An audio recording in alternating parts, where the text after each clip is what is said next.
Welcome to another episode of Exploring the Vintage NFT Space podcast with ZeroG.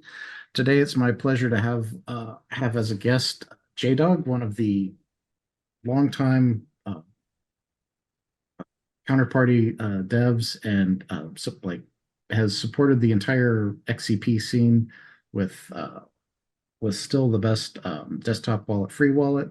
Has run xchain, which is the most popular counterparty explorer, along with a host of other services that he's done through the years, and a Rare Pepe artist himself. So thanks for joining me today.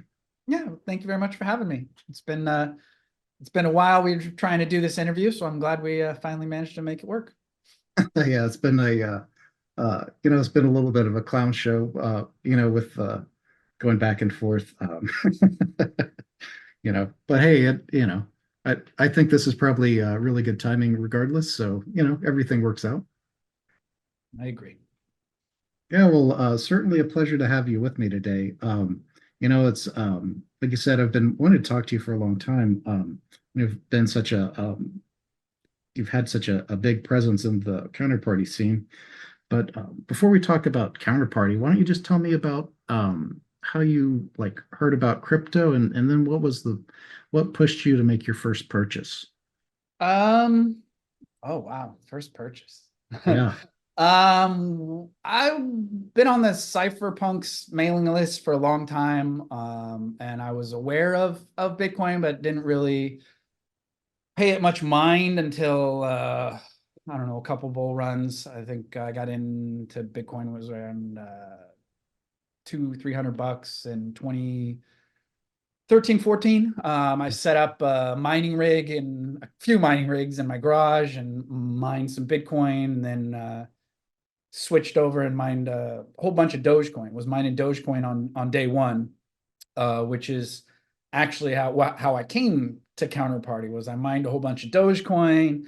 I was like, okay, well, what can I do with this? There's nothing you really can do other than hold it. And then this thing called Dogeparty came along, which was a fork of Counterparty, but I wasn't aware of Counterparty at the time. And so I just thought, this is something cool that I can do with my Dogecoin other than just holding on to them. And so, yeah, I dove into Dogeparty. Oh, that's interesting. So did you purchase crypto for your first entry, or did you actually just start out mining? I was purchasing and mining. Okay, yeah, dollar cost average for a long time. But yeah, I mean, I guess my question really is what piqued your interest enough to make that first purchase? Because I know back then it wasn't very popular, Yeah.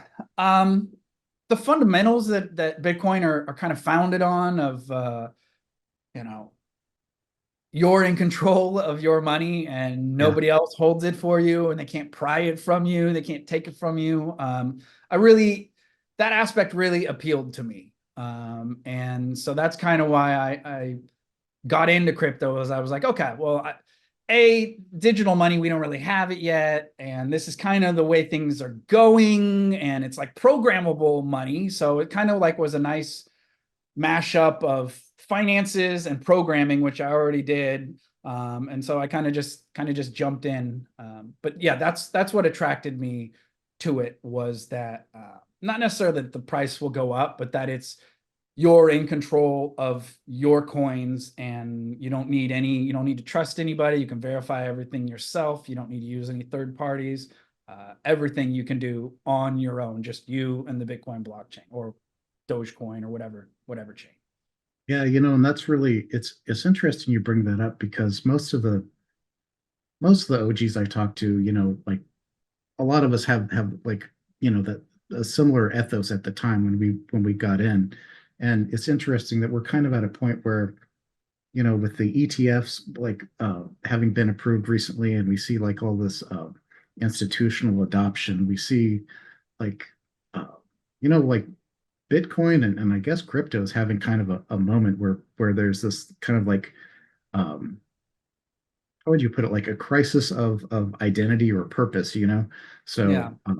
it's really sad to see, in a way, to see what's how things have gone, but I still think that there's ways to things can get back on track and get better. But yeah, anyway, it's very interesting. You had the similar views. Yeah, the landscape right now is definitely not what I thought it would be. The attacks of the government on wallet developers and it I mean, I knew they would fight us, but I didn't expect it to be like this. So it's interesting times ahead. I'm just not as confident that things will be as I still have confidence long term. But we're going to go through some pain points in the next few years, I think, as we grow and Yeah. stuff Yeah, I starts agree. collapsing. The traditional system keeps eroding and collapsing.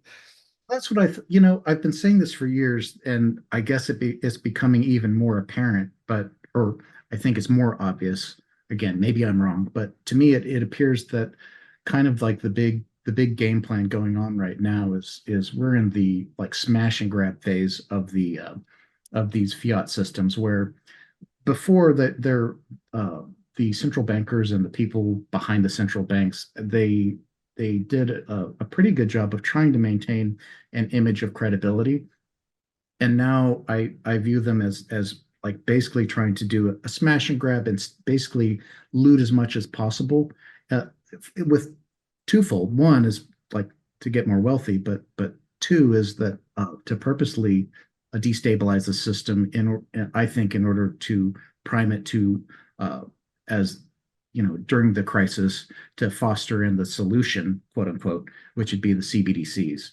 So I think that's where all this is headed. So yeah, I mean, I it's, agree. it, That's the way it seems to be.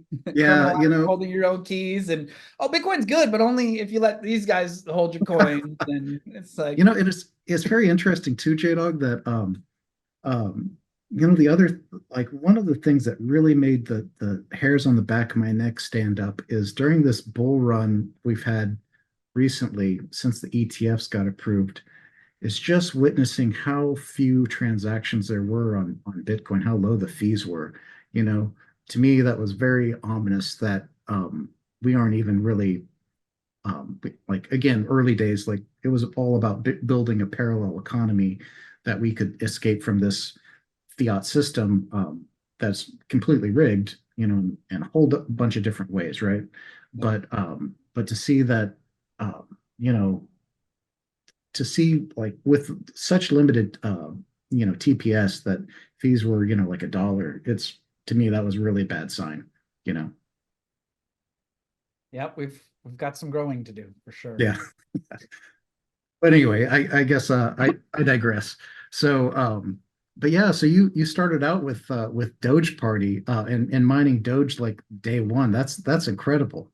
So Yeah, was that GPU mining with for oh first day yeah, of yeah. Doge? Yeah. I had a couple Franken miners, just a raw motherboard with some like three Yeah. or four cards hanging off of it on some like $5 rack with cards hanging in the air and fans blowing on them. And yeah, I mined a lot of Dogecoin, but you know, and then I put some into Doge Party, and then got excited about Doge Party, and then a couple of years later, or a year later, Doge Party died, and then fast forward couple more years, I was like, all right, I don't really think anything's gonna happen with this Doge. So I sold most of my Doge. Oh no.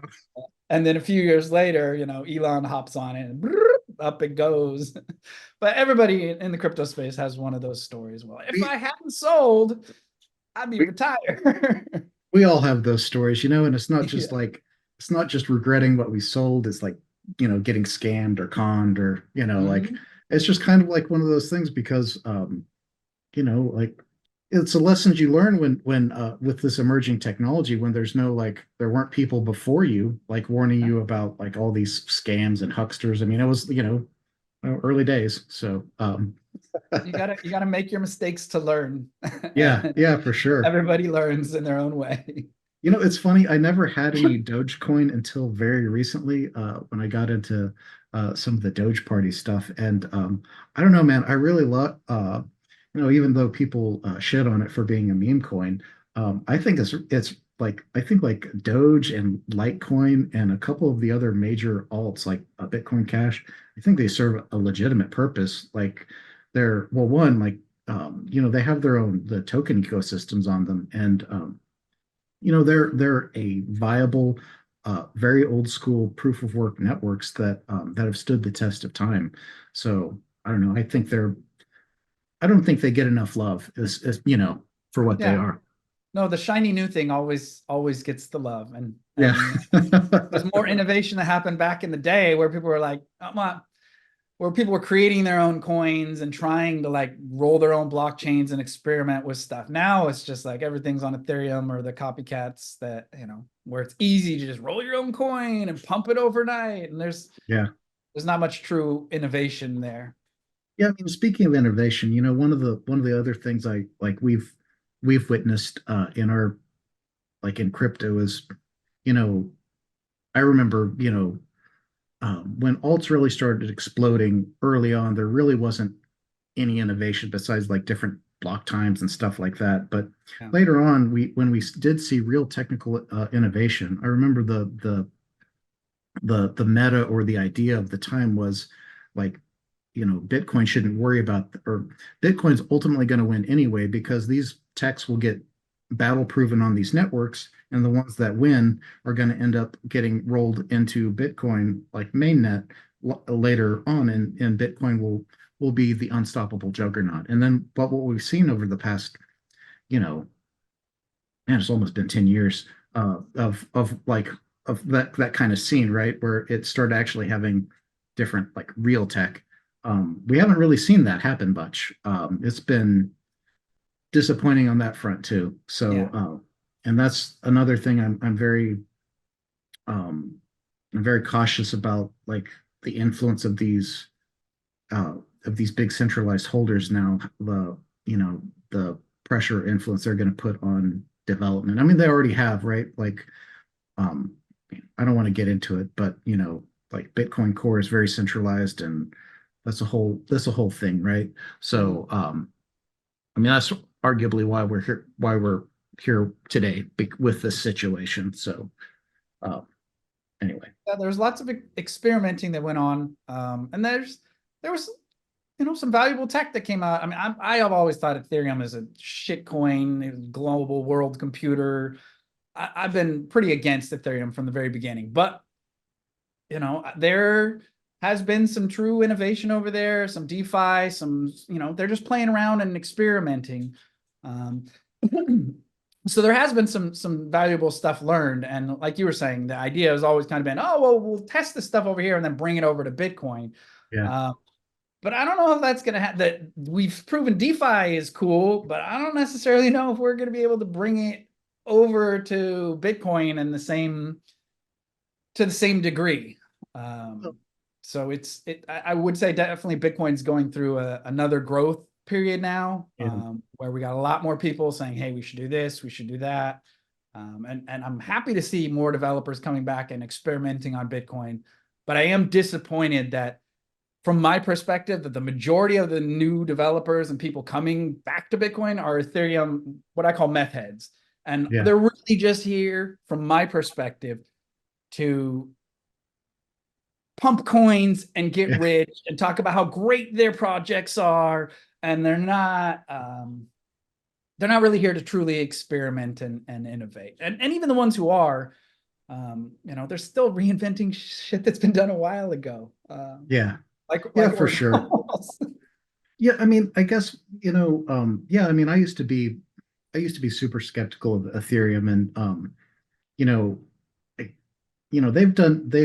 they've done some cool stuff, but they're kind of in their own little, like, going through their own issues right now in terms of governance and Their ethos is scaling. very different than Yeah, Bitcoin's ethos. yeah, They're fully very. regulatory captured and no problem letting Yeah, I guess one thing I would say in terms of all the privacy, like, or in terms of all the tech, one thing I thought like was most when I was getting into, like, when privacy coins started to really take off, I really thought that like if you look at the properties of money, like fungibility was the only thing that Bitcoin really lacked. And I really thought that either Bitcoin was going to adopt privacy tech at layer one, um, or the privacy coins would take off, and neither one happened. So Yeah. Yeah. And we're getting to a point where I don't think yeah, we're able to get, yeah, anonymous transactions in Bitcoin or mixers in Bitcoin, things that should be done on a protocol level where you can't attack yeah, wallet developers or individuals. I don't know if we're going to be able to, like, you see how hard it is to move anything into Bitcoin Core. yeah. So I don't know if we're going to be able to accomplish what a lot of us had hoped we would be able to. Yeah, I mean, and we witnessed not just them going after like the Tornado Cash devs um and Samurai other like wallet. Samurai Wallet, yeah, very recently too. They've gone off after some other people in the past, but you know, really the only like I think the most legit project standing in terms of privacy right now is probably Monero. Yeah, So Fluffy Pony. Yep. I I I really wish I still had some. I need to get a couple coins just to at least have one. But anyway, it's interesting. I mean, we definitely have some wild times ahead of us. Like you said, I knew they would fight back. I didn't know it would look like this though, you know. Yeah. So, but yeah, so you got involved with Doge Party. Did you start registering a bunch of assets, or what did you start doing when you discovered Doge Party? I I was on vacation when Doge Party launched, and I think it was it doesn't I think it was my sister's wedding or Yeah, something other. And I was in South Carolina in a beach house, just sitting manually in the wallet, like registering swear words and like I think I sat there for like 5 or 6 hours, just spamming every single word I could think of and registering it. Because I saw the value of it. I was like, these are like domains. You can only buy them once. And the great thing is there's no renewal fee on them. You pay a one-time fee, you own it forever. And so, yeah, I bought a lot of, or registered a lot of Doge, not a lot by counterparty standards, but I registered a couple thousand asset names on Doge Party. yeah, And then go ahead. yeah, that's a good thing to point out is that digital ownership for outside of coins really started with Namecoin, and that's one of the big things that a big weakness I think is that um, the like Namecoin never allowed you to have any like permanent ownership, and they never allowed you to pay for extended registrations. Mhm. So it's this weird system where it's kind of like Bitcoin, where they basically ossified. Where I've talked to a couple, like one of the developers or maintainers of it, and they just basically refuse to change the that protocol around the asset renewals and registrations, even though it's like we have evidence that it failed its original purpose for years and years and years, which was to prevent camping on assets, mass registrations, and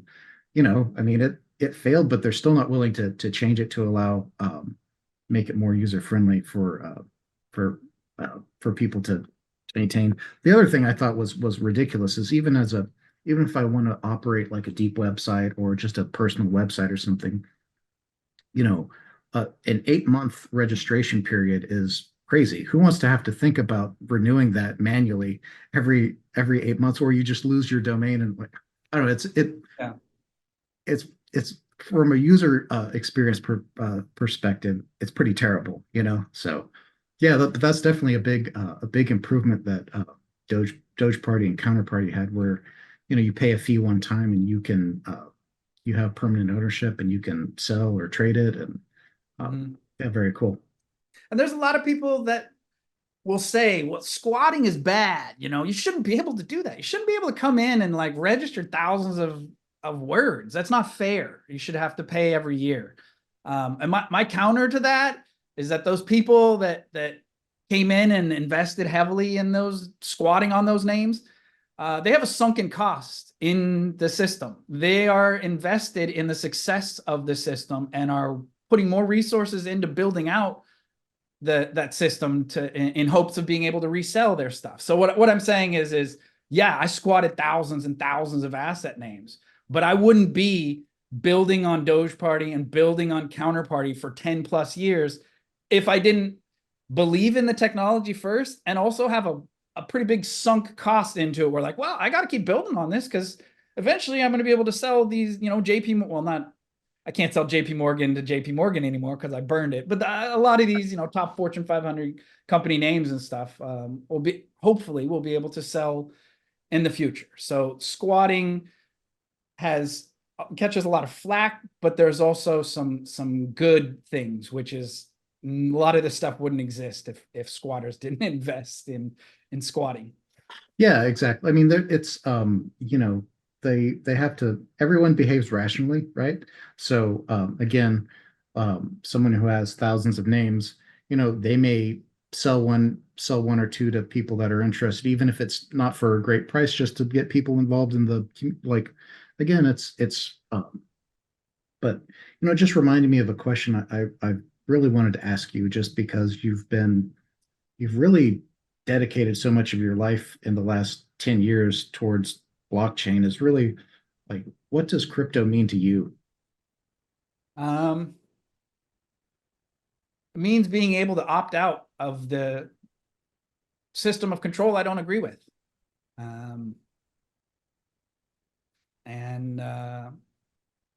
I feel like I've been very fortunate in that the crypto communities have embraced a lot of my tools and allowed me to quit my normal day job and focus full time on crypto. But yeah, I'm heavily into crypto because I believe that it is the future. I'm not here to get rich. I'm here to help build the tools and the technology that make this stuff easier for people to understand and use. Like, what gives me great joy is building explorers and wallets to make it easy to understand. And then when I hear like an artist is like, oh, guess what? I went off and created some artwork and bound it to a token and stuck it in a dispenser and sold it. And I'm able to go on vacation now, or I'm able to do whatever simply because you built some tools. Like, that's what speaks to me, not getting rich or owning a lot. What speaks to me is being able to provide tools and technology to help other people achieve their dreams and do what they want to do. So anyway, That's great. Yeah, I mean, that really speaks to my personal, like, vision and philosophy too. Is that I like, we touched on like CBDCs and central banking, and I have a fundamental disgust in the current economic system that has basically enslaved people throughout the world, right? In ways and to depths that they don't understand, right? It doesn't look I good for our don't kids. I don't I'm I not don't really use excited about what my 8-year-old son is being brought up in. I don't use this term lightly, but I I think it's fair to classify it as evil, at this point, you know. Um, so I do think that it's like, for humanity to really move forward, decentralization has to happen, and I think finance is the alternative is so tyrannical and so dark that we have no other option than to work towards these alternative solutions, right? To escape this. So, you know, And the CBDC is, I mean, but I'll just say it. I yeah, mean, it's just the same thing we have, just a digital form of it. It's no different than the system we currently have, where they control everything. They can seize funds yeah, in your wallet. It's just the next level. yeah, it's You know, the next level of, it's a digital version of what we have now. It's not good. And it no, I definitely doesn't mean, support CDBCs. to me, I think one of the best things to happen though was the that Canadian trucker protest, in the sense that it was a mask off moment for a major Western country. That when push comes to shove, the government will do everything it has the power to do to crush dissent. And we saw that without any due process, what, like, they debanked people, they froze their funds, They went after people's livelihoods. I think that's one of the best things that could have happened in that sense, that if people thought that their government was too good or wouldn't go to these, like, to those realms, all of them will. They all Yeah, will. well, they will, and it's scary. I mean, like Yeah. I think we both said we didn't expect it to go like this. This is some scary shit. Like, as a wallet developer, I can see what's coming. You're already like, hey, you're only supposed to put your money into these wallets and you're not supposed to self-custody. And now they're coming after wallet developers. All I do is provide tools to allow people to hold their own stuff. I have no access to funds, but they're coming after open source, any developer who enables a system of enables ways to interact outside of the existing approved You know, systems. They're coming after, and it's really as a wallet developer, it scares the shit out of me now. You know, I have to decide what's important to me: staying here in the United States and being next to my son, or am I going to need to, like, go anonymous and leave the country because pretty soon I'm going to be considered a criminal by simply creating a wallet to allow people to hold their own funds outside of the traditional financial system. So it's very it's real. scary, and it's stressful. I mean, in addition to all the other stuff, it's fucking stressful knowing that I'm doing the right thing. I'm building stuff for people's future, I believe, and then to, like, know that, hey, they're starting to hit people all around me and coming closer and closer. It's some scary shit. It is, yeah. I mean,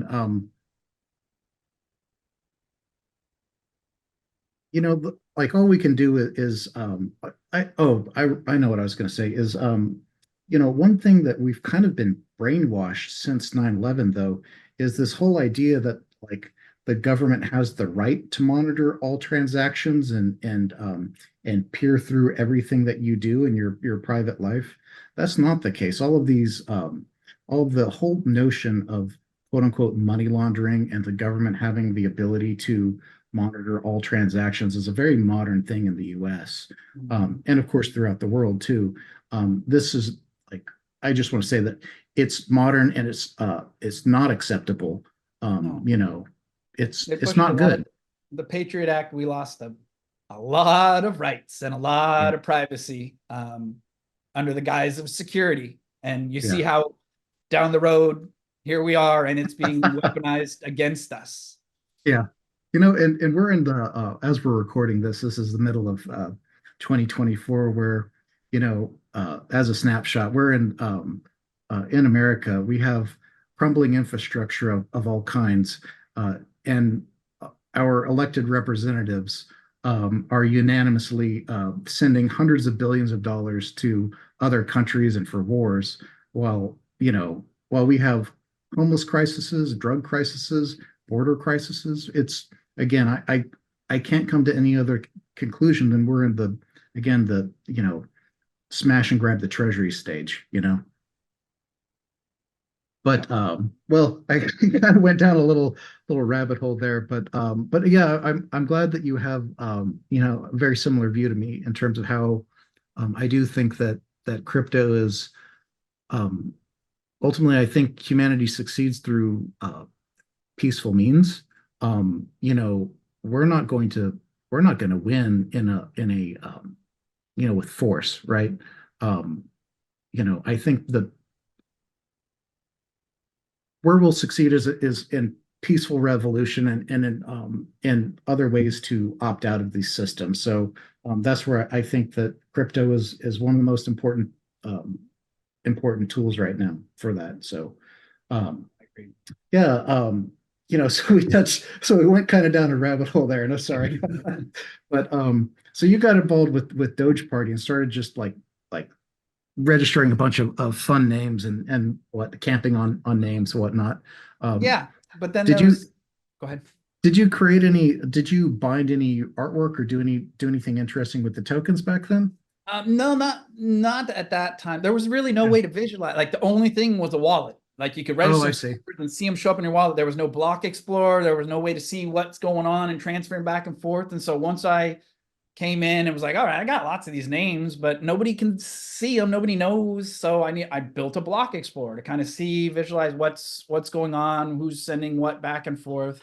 I think it was called the Dogeparty chain.info, Mhm. something like that.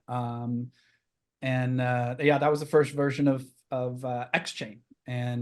So I built the Explorer, and then I think I built CoinDaddy, Hmm. which CoinDaddy was essentially just a company I started up because I was like, well, I got all these thousands of names, but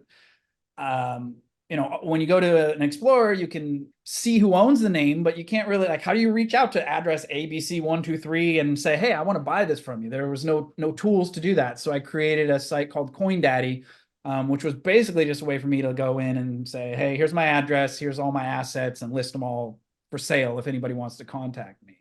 And then that kind of services kind of grew into, what can we do with these tokens? Can we put images on them? Can we put JSON on them? So later on, once I was on Counterparty, then I started playing around more with what you can actually do with the tokens, like what you can bind them to and whatnot. So you But created early the on, first. it was just writing an Explorer to be able to see who's sending out tokens to who and who holds what. So you created the first Explorer for Doge Party. Yeah. Yeah. Oh, And that's then awesome. Dogeparty was awesome in that it started up, but it was a copy of Counterparty, and it was, I think these guys, Hugh Mint, created it for their own project. Mhm. And I assumed like it was like Counterparty, like they're booting this thing up, so they're going to support it. It's going to be here forever. But pretty quickly it became clear, like, we didn't earn any funds, and we're not really here to support it. And at that time, I wasn't comfortable enough writing the base code and stuff. So what I'm getting at is Dogeparty died pretty quick. I think after 2 years, maybe even a year. The wallets went down because nobody would, the developers weren't supporting the wallets anymore. And so that's kind of when I focused on Counterparty. I was like, okay, well, Okay. Dogeparty's awesome, but I'm not technical enough to support the whole ecosystem on my own, and I don't want to. I want to keep building and experimenting. And that's when Yeah. I discovered Counterparty. I was like, oh, well, Okay. the Dogeparty is forked off Counterparty. Let me go take a look at this Counterparty thing. It's on Bitcoin. It'll be more expensive, but it's the same thing. So let me take a look at it. And that's kind of how I went from Dogeparty over to Counterparty. Okay. Yeah. Cool. Yeah. So that were they running so they just stopped running their nodes back then? Is that how it? The only way to really interact with Dogeparty was their wallet. Okay. Which was a counter wallet fork. And I think there was some, I don't remember exactly, but I think there was some issue that it came down to, like, the wallet doesn't work anymore. I don't know if it was the server was turned off or counter block wasn't working, but it became clear, like, the developers were not having any plans to continue supporting the system. And so that's why I kind Okay. of moved on. Okay. Yeah, that makes sense. Um, yeah, cool. Well, so you made your way over to Counterparty. So yeah, what was your experience like that at the time? Um, it was good. Yeah. I had to buy all of my XCP. I wasn't around for burning. Yeah. So it was more expensive. But I also had registered a lot of asset names on Doge Party. And so when it came time to Counterparty, I got serious and I wrote some scripts that could register thousands of assets pretty quickly. And I think I registered a lot, 10, at least 10,000 plus in the first 3 or 4 weeks that I was involved in Counterparty. And then it was, again, kind of the same thing. All right, I got all these names. What am I going to do with them? Well, I got this site to, like, you can say that's for sale on. So I did the same thing. I spun up CoinDaddy, and then I spun up, I think I did the same name as Dogeparty Chain. I think I spun up counterpartychain.io. And then that eventually morphed into xchain. Yeah. But yeah, once I came to Counterparty, it was kind of the same thing as Dogeparty. All right, build an Explorer and play around. And then as I played around with more and more, I was like, this wallet this counter wallet sucks. I don't want to use this thing. And so I spent some time building a wallet that I wanted to use. I built free wallet for myself, Mhm. and then just put it out there, and people seem to like it. Yeah, I mean, free wallet's become it still is basically the de facto wallet. And now counter wallet is broken. So free wallet is the only wallet I know that still supports all of the counterparty features right now. So I don't know, it's it's it's what I got started with in counterparty. So um, so at the time there was only counter wallet. So that was probably around what, like 2015, late Yeah, I 2015. think 2015. And there were at the time with Doge Party, there was only Doge Wallet. With Okay. Counterparty, there was Counter Wallet, and there was a lot of hoopla around Counterparty when it first started. So there were other wallets. There was Indie Okay. Square Wallet. There was Spells of Genesis. There were like 5 or 6 different wallets. So it wasn't like I just showed up and there was nothing and I built something. There were wallets. They were just all. They seem to be really focused on their specific tokens or their specific purpose, and not like a general purpose. Hey, you can do everything you can in Counterparty through this wallet that's not associated with a company or a project necessarily. Yeah, like I've heard people and I've seen screenshots of Book of Orbs, and that looked like a cool wallet, but that's Yeah. again, that was a mobile wallet, not really a desktop wallet. So from my understanding, right? Yeah. Yeah. Yeah. I mean, again, for you know, most nerds like you prefer to do stuff on your desktop where you have a big screen and all the Yeah. resources instead of on a, kind of a gimped little mobile experience. So And Joe yeah, Looney actually wrote a lot. I bring it up because a lot of the feedback that we hear currently and for the past 4 or 5 years is like, Counterparty needs like a MetaMask, something where you can just click and have it work. And we all are like, yeah, we've done that before, and it didn't really. We don't like it. But Joe Looney actually wrote something called XCP Wallet back in the day, which was essentially MetaMask. It was a browser extension. You click it, it listed all of your tokens. You could scroll through them. I mean, it was almost an exact copy of MetaMask before MetaMask existed. So there were a lot of developers playing around with different ways of interacting with Counterparty early on. oh, interesting. No, I didn't know about that one.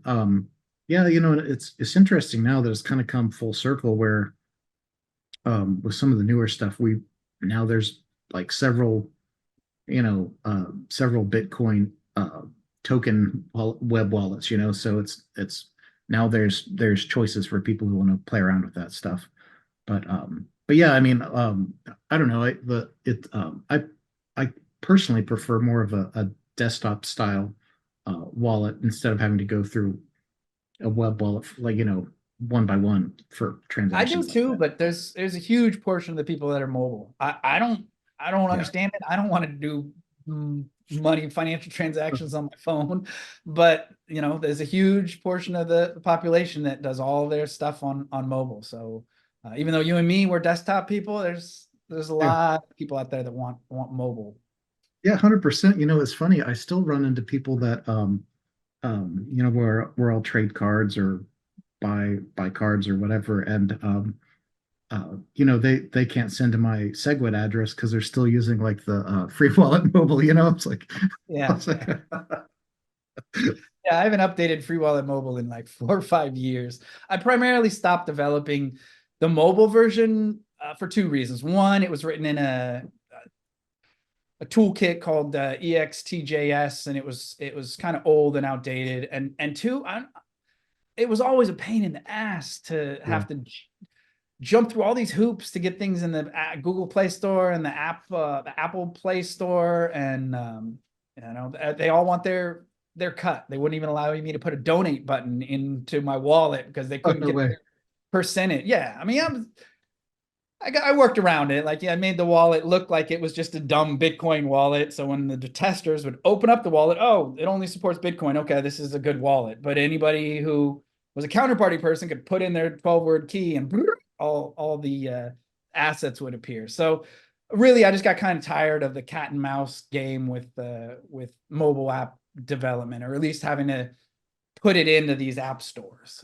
Yeah. So that's kind of why I shied away from doing mobile stuff and primarily focus on the Yeah. desktop stuff. Yeah, I mean, and that's a good point because just in the last, trying to think, probably what, 7 years, they've like Apple has forced app developers to go through complete rewrites or recompiles with frameworks multiple times in order to play ball with their ecosystem. So again, it's you know, especially when this is like a side hustle or a hobby, or you're juggling a lot of other things, you know, like that's a big burden to put on you just to keep the same thing you've already had running, to refactor code just to keep going. Right. Yeah, so after you so you started basically the predecessor for xchain, and started working on freewallet. So what and you registered a ton of names. What did you start doing any other experiments with the tokens or art back then before you got? Yeah, there was a token and there's a description field. And so I started playing around with, what can you do with the description field? And it seemed like the most logical thing to do was just point the description field at a JSON file. And then that JSON file could contain damn near anything that you want. And so I built a service, I think it was called the Asset Enhancement Service, with CoinDaddy, where for like $5 you could come verify you own the asset name, and then I would give you a URL, a little string that you would change your asset description to, that would point to a JSON file. And then I built some tools to allow you to go in and enter, information about your token name, categories, description. Early on, it was just, well, not early on, even right now, because I haven't updated the service in 6 years or so. It was primarily just text. But then, people wanted to start putting images on there and video and audio. And so just kind of did my best to support that, and just allow people to play. And so we're talking about kind of the early counterparty scene. So initially counterparty was set up by some devs, Adam, and I can't remember the name of the other guys. Adam, Robbie McDermott,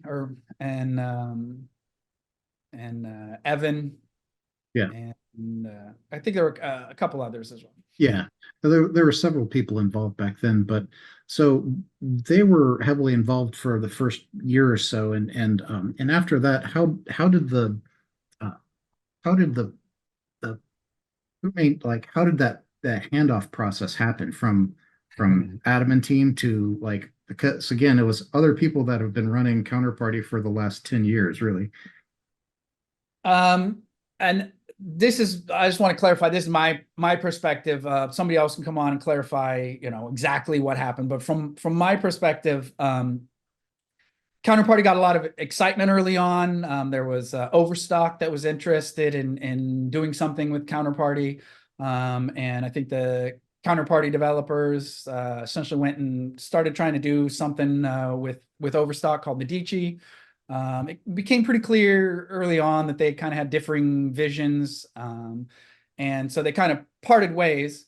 And at the time, the Counterparty developers were still working on Counterparty, but pretty quickly after that, they started up a company called Symbiont. And then that company, I don't know if they made them or they agreed to it or whatever, but basically they had non-competes that they signed. They said, hey, we're working in this Symbiont company and we're building some technology that's cutting edge. So we want to make sure that we lock it down and you can't work on any competing projects. And Counterparty would definitely be a competing project. And so the developers, and the majority of the developers, Adam and Evan and whatnot, went on to Symbiont and a private company, and they just kind of went off and did their own thing. Robbie, I'm not sure if he was in Symbiont or not, but he stuck around with Counterparty. Like, somebody has to run the websites, keep the servers up. There's some lights that need to be kept on for things to run. And Robbie did a good job of that, trying to keep the lights on, trying to keep the community organized. but as time went on, we're going through bull markets and bear markets, and as time goes on, people fall away, and less and less developers became interested in working on Counterparty. Everybody's over on Ethereum or doing whatever else. And so there was a very, I think around 2016, 17, there weren't very many people, developers left. And the people that were here were hardcore, all about Counterparty, like Joe Looney, John Villar, Devon Weller, myself. We were bound and determined to have this thing move forward, and we weren't willing to give up on it. So came a time where Robbie was like, I can't do this anymore. I don't want to do this, or I don't remember exactly how it went down. But essentially, he handed over kind of core developer status to John Villar. And John Villar and I worked together for a number of years on Counterparty. Again, I wasn't super technical. I can write the explorers to show the stuff going back and forth, and write some wallets to display stuff. But I wasn't really a core developer. That was kind of over my head. And then in working with John Villar for a number of years, I learned a lot, and we played around with a lot of fun experiments. Sorry, I'm getting a little emotional. John, still very near and dear. Near and dear to my heart. He still watches over all of my coding.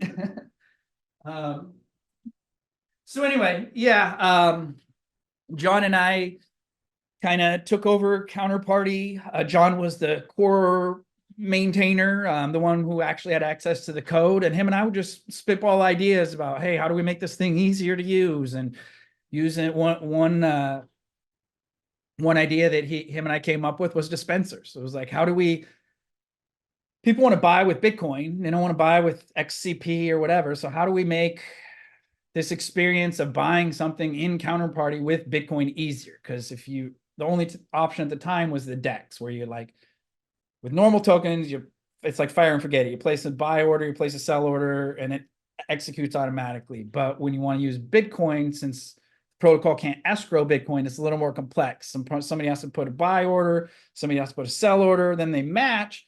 And then you have like 20 blocks for you to monitor for that match and send the payment in.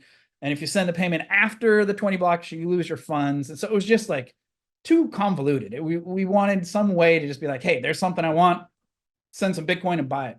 And so we came up with the idea of dispensers, which are like kind of like vending machines. You put a token in, you define your price, and people can send Bitcoin to the vending machine or the dispenser and get a token right back. And yeah, that was an innovation. And John, I'm very proud of what John and I did there. I mean, that's still one of the most used features of Counterparty today, and by collectors and traders is, it's one of the fundamental experiences and ways of, like you said, selling and distributing tokens. I mean, it's, I guess I should back up and just add a little bit of context for listeners that aren't familiar with it. Like the fact that you guys chose to stick around and keep Counterparty running is a very significant milestone, in the sense that Counterparty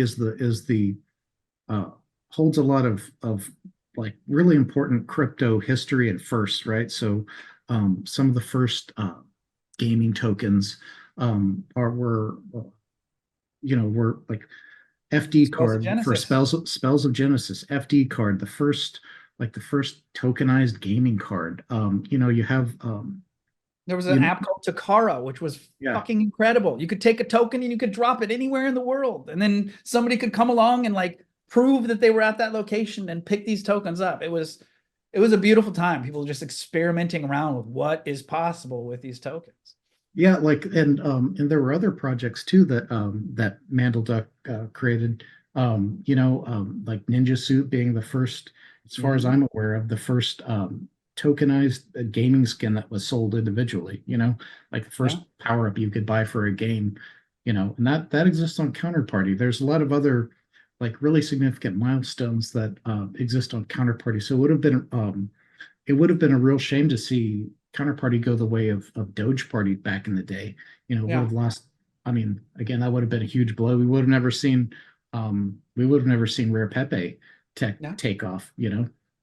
Rare Pepe was born because of the people that were dedicated to, and I'm not talking about me. I'm talking about the other developers and the artists. Like the artists Yeah. are the real people that deserve all of the attention and gratitude, because that Joe and I and some of the other people, we're just playing around like, what can you do with these tokens? But the artists are really the ones that came along and showed the use case of, hey, we want to be able to take an image and put it on a token and then be able to sell these tokens.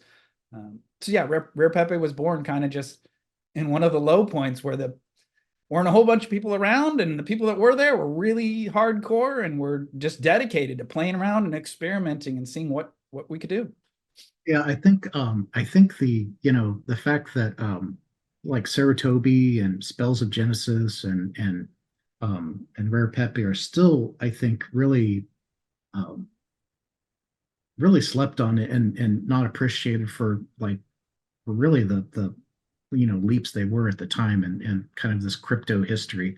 So again, I think it's really amazing that you guys stuck it out and kept Counterparty going. So yeah, so you started working on essentially free wallet and the predecessor to xchain, and so when did you so like that handover process for Counterparty Core essentially happened, what, like you said, around 2016 ish? Kind of. So Yeah, the websites Robbie handed over to me because I was running the yeah, Explorer and stuff. So it's no big deal to run counterparty.io and keep a yeah, couple servers up and stuff. So he handed control of the like domains and stuff to me, but I yeah. still was never a core developer. I was never on the GitHub repo. John Villar Okay. was the core developer, and him and I made a great team. He was the techie guy who understood the code. I mean, he was a genius. He understood the code and he could go in, we could talk about ideas, he would make it happen. And then how I got involved, I learned a lot from John, and we did counterparty stuff, but we also did a lot of other stuff. There's a few projects that nobody knows that we did. And we also like took counterparty to Dash Coin. We created Dash Party, like a whole working fork to run on Dash Coin. What? That's Oh yeah, no, crazy. it's out there. Yeah. But we built it all, had it working, and then went to the Dash people and were like, hey, pay us for that, and they didn't. So we eventually shut it down. But as back to the original question, how did I become a core developer? Yeah. I had no interest in really becoming a core developer. But then my best friend John, he passed unexpectedly, and it became very clear that Robbie is not around, and John was the only one doing the coding. And so I reached out to Robbie and was like, hey,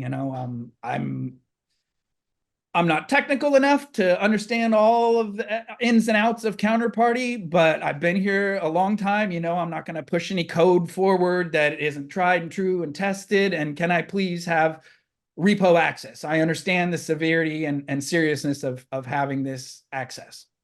And Robbie said, yeah, he said, yeah. And so for a few years, or not a few years, so that's how I became a core developer, was primarily just because there's nobody else around that wanted the job.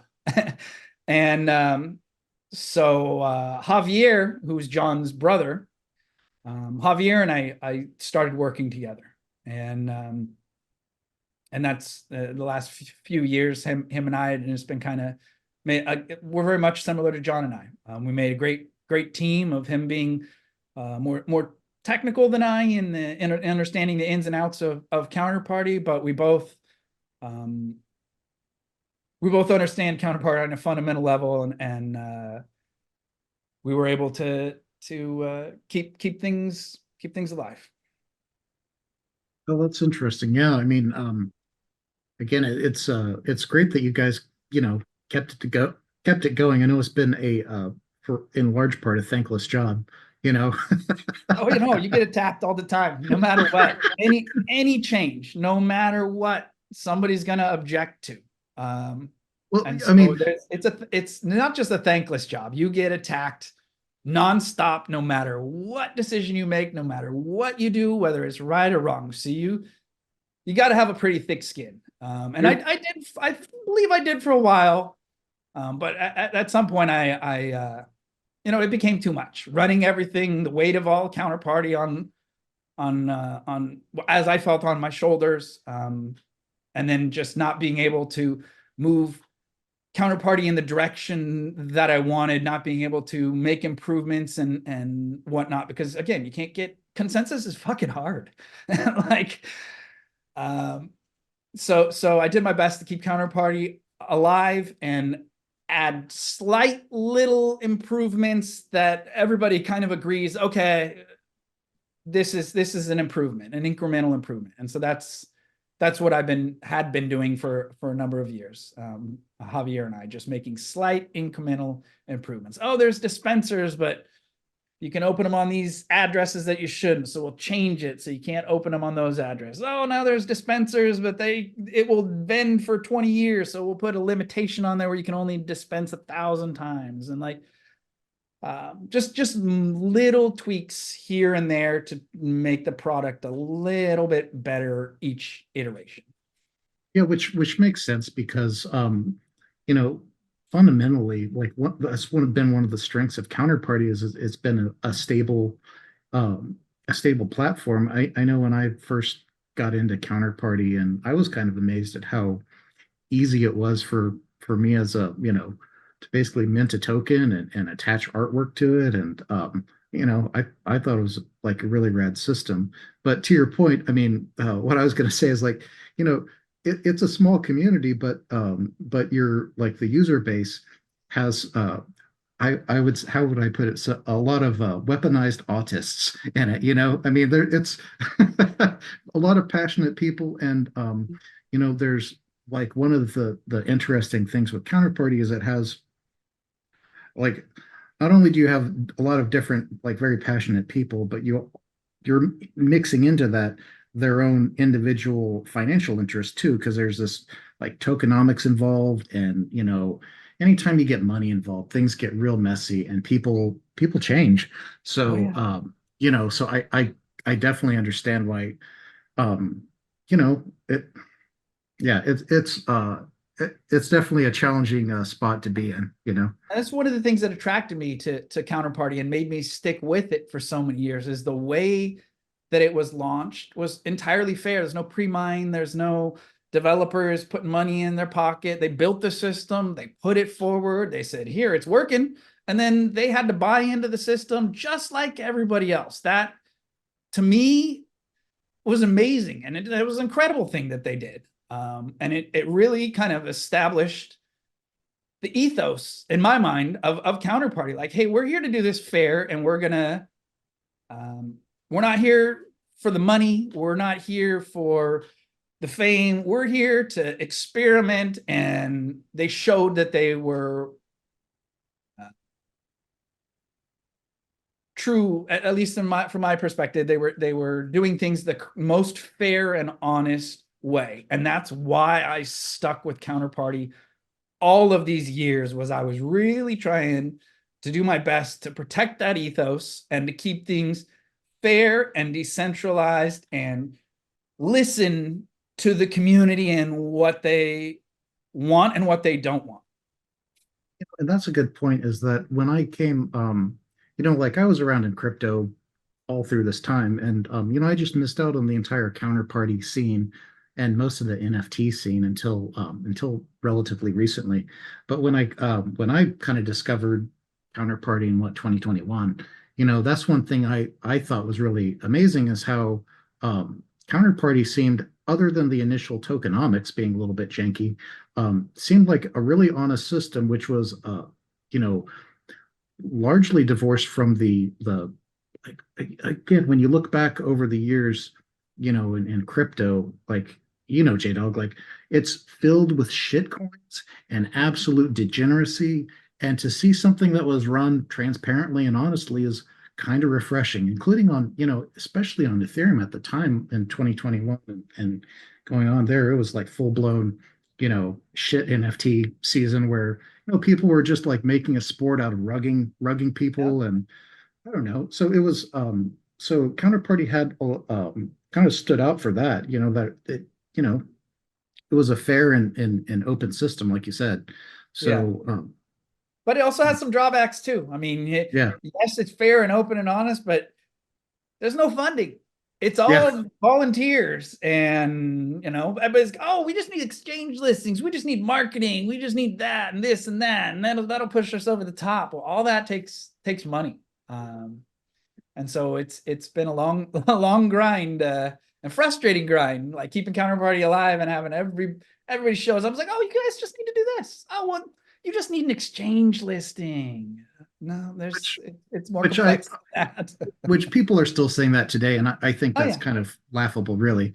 Mhm. That and like, we're like, as we're recording this, just a few weeks ago or a month ago, something like that, we had this like, Ordinals just released their own shitcoin token protocol called Runes, and we just saw this like explosion of shitcoins, and they had exchange listings, and like Mhm. anyone who could sit like who's been around long enough knew that was just gonna how this was gonna play out. So of course all these exchanges list all these shitcoins, and now most of them are down like 50, 90%, whatever. I mean, like people were you know, hey, and they're free to gamble and do whatever they want. But to me, it seemed like there was so much hype on, um, like kind of this weird narrative where they like people were sold on this idea of these somehow being the first tokens on Bitcoin and like this being a historic first. And I don't know, I kind of rubbed me the wrong way. I mean, but Yeah, at the well, same time, everybody people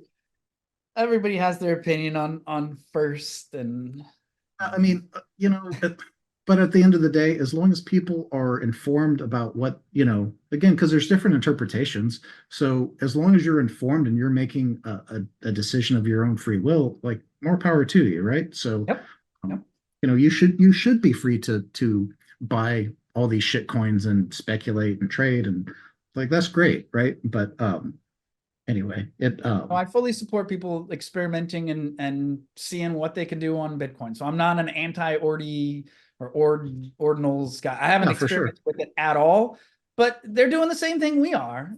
Granted, we have a token system and do a whole lot more than you can with ordinals, but they're doing the exact same kind of stuff that we are. They're experimenting and seeing what sticks and what doesn't, and they do have some stuff that Counterparty doesn't. Yeah, Like yeah. the ability to just create a token and have the community mint it. Like, and it wouldn't be that difficult for Counterparty to add that. But what I'm getting at is I think ordinals are cool, and that they are. I wish they wouldn't talk so much shit on Counterparty, but Yeah. they're playing around with tokens and seeing what works and what doesn't, in the same way that Counterparty has been. Yeah, for sure. I think that community mint thing is brilliant. And the fact that you can embed like have it's an easy system for you to be able to embed images into Bitcoin itself, even if it's expensive, is really cool, right? I Oh mean, yeah, that's yeah. that's incredibly rad.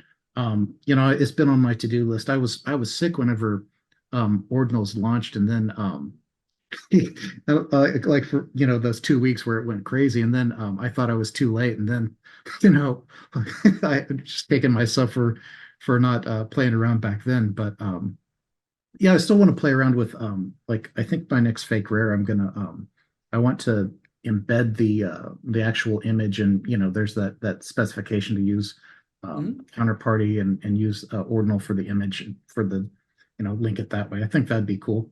So but anyway, yeah, like you, I just anyway, kind of got off track, but there's I just want systems to be. I guess what I was getting at is essentially like with ordinals, it like it. There was a lot of hype and stuff that seemed maybe Well, it seemed overhyped. I'll put it that way. I can't attribute intentions to anyone, but anyway, whatever, right? So it's neither here nor there, and I support everyone's ability to do whatever they want. But Counterparty set like really stuck out when I found out about it in 2021 for the fact that again it seemed clean, in relation to pretty much every other crypto system I had seen. Again, like so many of those projects over the years, they're shit coins and the quote unquote tech that they developed that then has all these like scammy tokenomics. I don't know. It is had a completely different vibe. So Yeah. No, Counterparty is simple in that what I'm getting at is the colored coins kind of did some of the stuff that we're seeing now, where you take like with sats, and I don't know how that's UTXO management is pretty tough, and managing your yeah, specific sats and not accidentally sending them somewhere, it's pretty tough. Maybe because we haven't had enough years to build the technology out, but I thought that we had kind of experimented around with colored coins and like taking Bitcoin, coloring them, and saying this is a token, and then being able to just accidentally send that somewhere and having all of that metadata lost. I thought we kind of learned lessons that, okay, maybe coloring Bitcoin and expecting data to go along with it is not the best method. And it seems like we're kind of coming full circle back to the same thing that colored coins did a few years ago. So I'm yeah, doubtful, but we'll see. I mean, there's a lot of smart people working on this stuff. So yeah. I agree. everything that somebody builds helps make the ecosystem stronger. And I don't think that we need to have a system where it's like Counterparty or Ordinals or this. I want to see a system where everything flows in between all the different ecosystems. And a lot of developers on Counterparty are the same way. Like Joe Looney right off the bat, when Ordinals came out, was like, he was all over it. It was like, this is cool. And we could take a Counterparty thing and bind. He figured out a way to take a Counterparty asset, bind it to an Ordinal, and then send it back. Like, so very early on, he was able to like integrate Counterparty with a brand new ecosystem, which I think is amazing, and I want to see more of that in the Yeah, for future. sure. I kind of like you. I don't think it's a like either or thing. I just thought like you though. I thought it was strange to go with the UTXO model when like account base seemed really elegant. Um, Yeah, so, but anyway, yeah. Again, like you know, neither of these have stopped developing, so I'm sure we'll continue to see some changes. But yeah, that was my you know, to me, I'm looking forward to again being able to use like issue a counterparty token. I can instead of previously you could link to like JSON or JPEGs or whatever. Now you can link to like the embedded actual um, um, ordinal, inscribed data for the image. And again, like for people like me that don't want to like have the ownership, quote unquote sat, you can like burn the sat, and then I don't know, have it just as a clean, counterparty based system. Anyway, just interesting how that stuff works. yeah. Lots of cool stuff can be done when you start interlocking all these systems together. Yeah, and I mean, so some of the more like after we saw ordinals, we also saw the introduction of stamps in the scene too, which Mhm. which has been very contentious for a few reasons. Um, so we've seen like stamps really started exploding, and we saw like one of the things step back.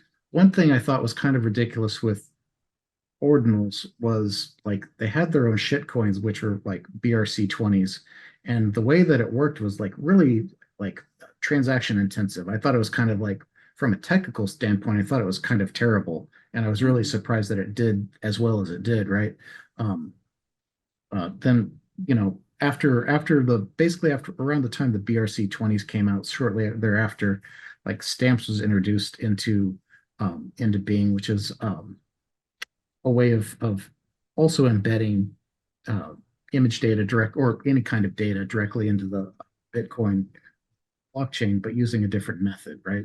So Yeah, yeah. If I recall correctly, and I might be a little bit off, but I'm pretty sure I'm right. Ordinals came around, and their big thing was like, hey, they're taking advantage of Taproot, where they can write all of their witness data for a huge discount. And so that's why lots of people took off on Ordinals, because like, holy crap, you can take a lot of data and cram it into the blockchain for way cheaper than you could normally. And there was some debate on whether or not, it's prunable or not prunable. And then Mike in Space kind of came along and was, farting around with counterparty assets and essentially was like, well, we got this multi-sig way to like encode data, and you can write it to the UTXOs, which is what is needed to like UTXOs are stored in the memory of every single Bitcoin node. So you had ordinals where you could write data to the blockchain itself, but then it can be pruned. And then their Mike in Space's thing was like, oh, well, you can take the data and you can write it to these UTXOs, and then it lives in memory. And that's, I think he said unprunable, and nothing prunable, unprunable to me is kind of a stupid argument. At the end of the day, as long as you have a blockchain and the data is there, you don't need to have the data living in memory. So, but when stamps first came out, I was supportive of it. I was like, hey, here's something on Counterparty. It can, kind of counter ordinals. Yeah, they're being a little abusive to the UTXOs. But there was some cool stuff there. Like the ordinals, you can write a large amount of data and pretty cheaply. With stamps, you're writing it to UTXOs in memory. So it costs a lot more, which forced the file sizes to be smaller. So I will say of stamps that there is some cool stuff that has come out of stamps, which is primarily it forced innovation of really cool SVG artwork, and made artists like rethink how can I do this in such a small, how can I do something cool in such a small little image.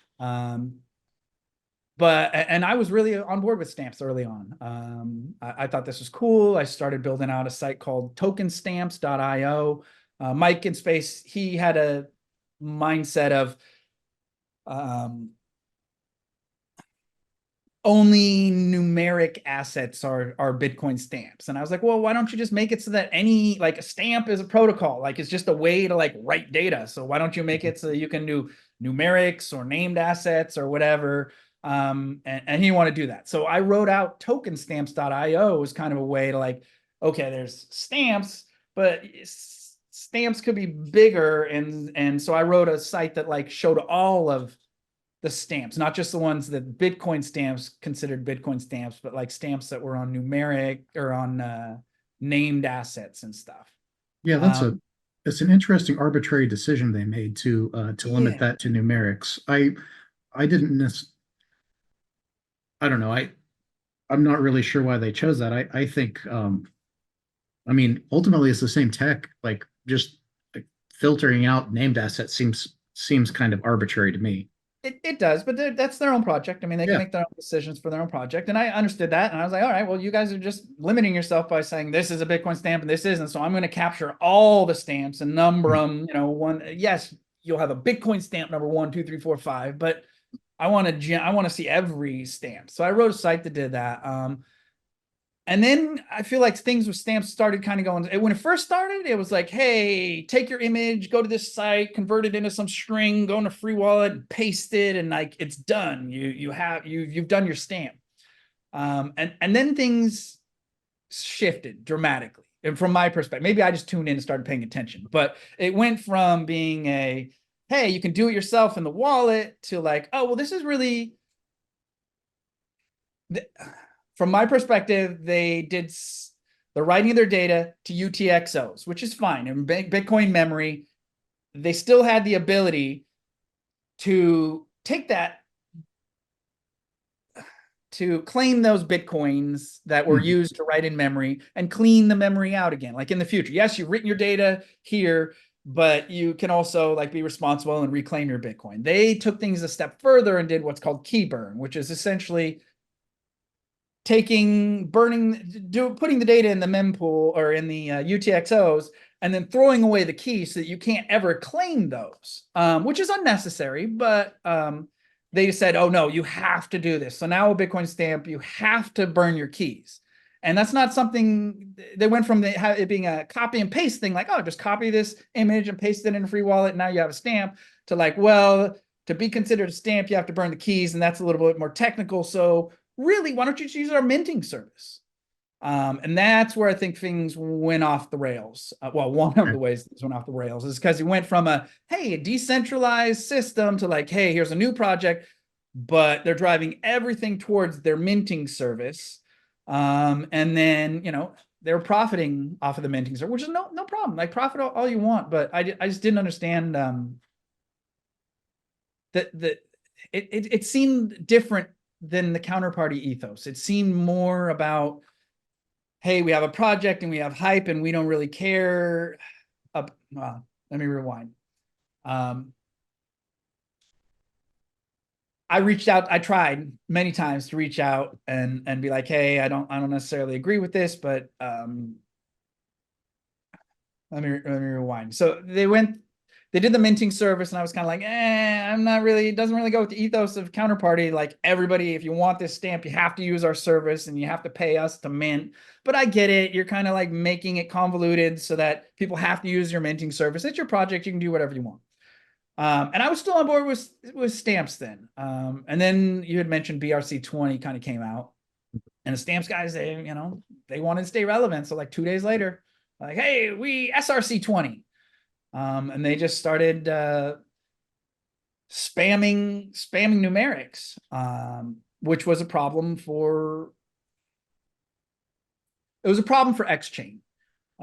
It wasn't necessarily a problem for Counterparty. Counterparty itself could parse all of the transactions, but Counterparty's database is slow.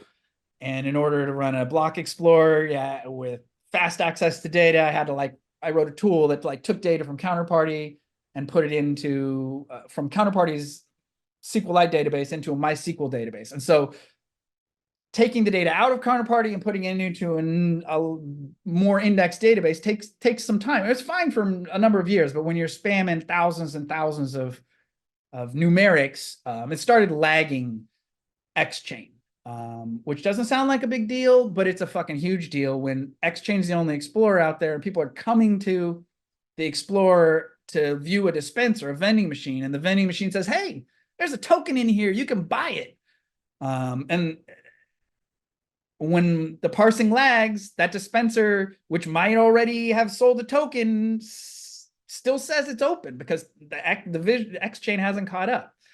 So they caused some problems for me. And I tried to like let them know, hey, if you want to do this spamming stuff, here's a way you can do it. And so I wrote a spec called BTNS, Broadcast Token Naming System. It was basically just a guideline like, hey, if you want to do this mass spamming of transactions, do it through the Counterparty broadcast system. You don't need to create an asset every single time you want to mint. Like, an asset is like a token that you create, like Jeremy, and you send it back and forth. If I created a token every single time I did an action, it's like misusing the system. So I wrote BTNS guide as kind of a way to like, hey, if you want to do this, here's how you could do this on Counterparty. And gave it to them, and they didn't really want to, they were busy with their own stuff. And they had an exciting project and they were focused on that. And so that kind of led to more and more stress in between the Counterparty community and the stamps community. To the point where like people were saying, look, I don't want to use xchain anymore. All I see is these ABC 1, 2, 3 numerics all the time on here. And so users complaining about the Explorer not being visually pretty, me having problems with parsing everything in. And then on top of that, these numeric assets that they were using were quote unquote free. They're using the asset system in a way that I felt was unfair. There's anyway, I'm rambling on, so I'll stop. Oh no, yeah, no, it's definitely interesting. I got I just want to add a couple bits. Is that like you were saying how expensive stamps were, and like kind of some background. Like I created a handful of early stamps, and like a small image like the favorite thing, a couple of the favorite things I created, I spent on one stamp. I spent $300 in transaction fees for Yeah. a very small image in stamped into Bitcoin. It was, I mean, they've made. I don't follow like all the. I haven't kept up with all the technical differences. I just saw they have a new protocol called Olga that's supposed to make it a lot more efficient. But yeah, I mean, when we're talking about expensive, it like you said, it very expensive for tiny file sizes. We're talking, like a kilobyte is still a lot of money to stamp at the time. So it did drive a lot of really cool, like you said, SVG and pixel art. I mean, we had some artists put out some amazing like tiny images, like Wardo created like that Michael Jordan like stamp that I thought was super cool, and uh, Viva La Vandal had created a ton of like of amazing stamps too. I mean, there's just a ton of it forced artists to create some really cool stuff, and I know there's a bunch of other of projects on stamps. So Yeah. yeah, it's definitely cool stuff. But um, I do yeah, want to like mention that go ahead. Go ahead. I was just gonna say, yeah, I I kind of shook my head when they did the whole uh, SRC 20 thing too, because I didn't understand why you would use that to create shit coins when like if you really just want to create a token, like why don't you just use counterparty itself already? I don't know. It seemed like shit. I don't know. It seemed Well, it was developers that didn't fully understand counterparty. yeah. And I think Joe Looney summed it up best. I mean, all I can do is see things breaking on my end and get upset and be like, hey guys, please be respectful. Joe Looney was really good at like seeing my frustration and seeing what's going on in the community and trying to like paraphrase it. And he did a really good job of it. He essentially said that the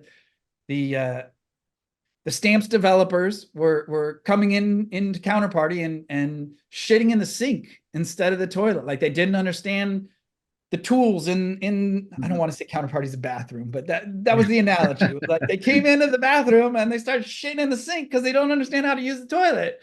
And Joe was like, well, and all JDog is saying is like, hey, if you're gonna shit in the sink, we're gonna start charging you. Like you use the toilet.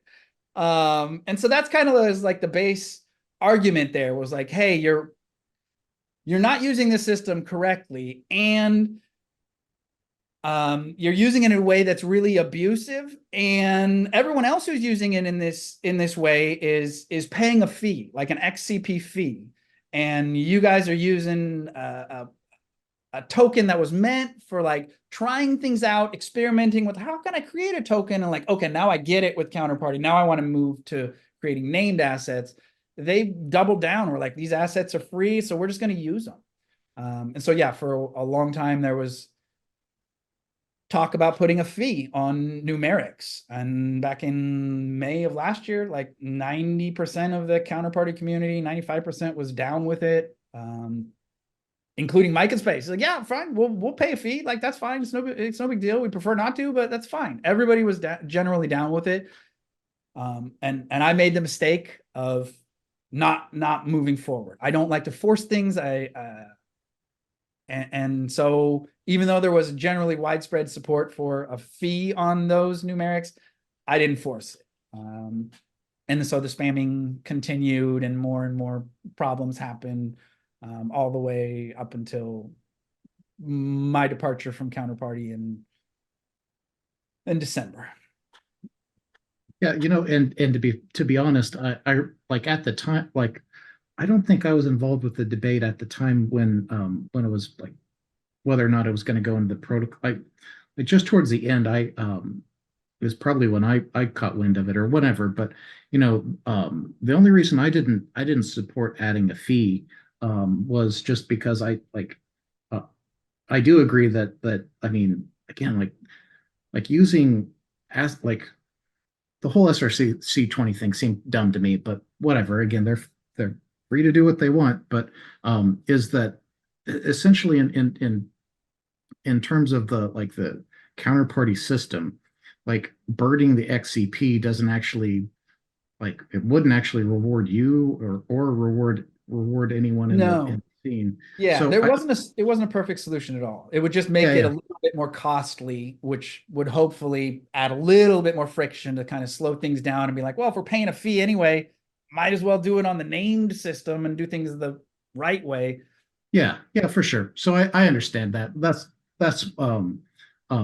but yeah, I mean, anyway, I just didn't understand why they chose to go that route though for like for the art stamps, I could see them going with numerics for whatever reason, right? If they just don't want to pay a fee and again, it's a lot more costly to create image stamps, so it kind of self-regulates itself with the fees again, because we were talking about at the time, like even a tiny stamp, you're talking probably the minimum size people were stamping was what, like 50 $75 in fees. I Yeah. mean, you just can't spam them out in mass. But when the SRC 20 stuff came out, like it just went crazy, you know. So yeah, I Because you're totally stamping understand. a tiny little JSON instead of a bigger image file. You're stamping a tiny little footprint. So then, yeah, it took off. But I want to mention this before we move on to something else. I'm not trying to bash on stamps.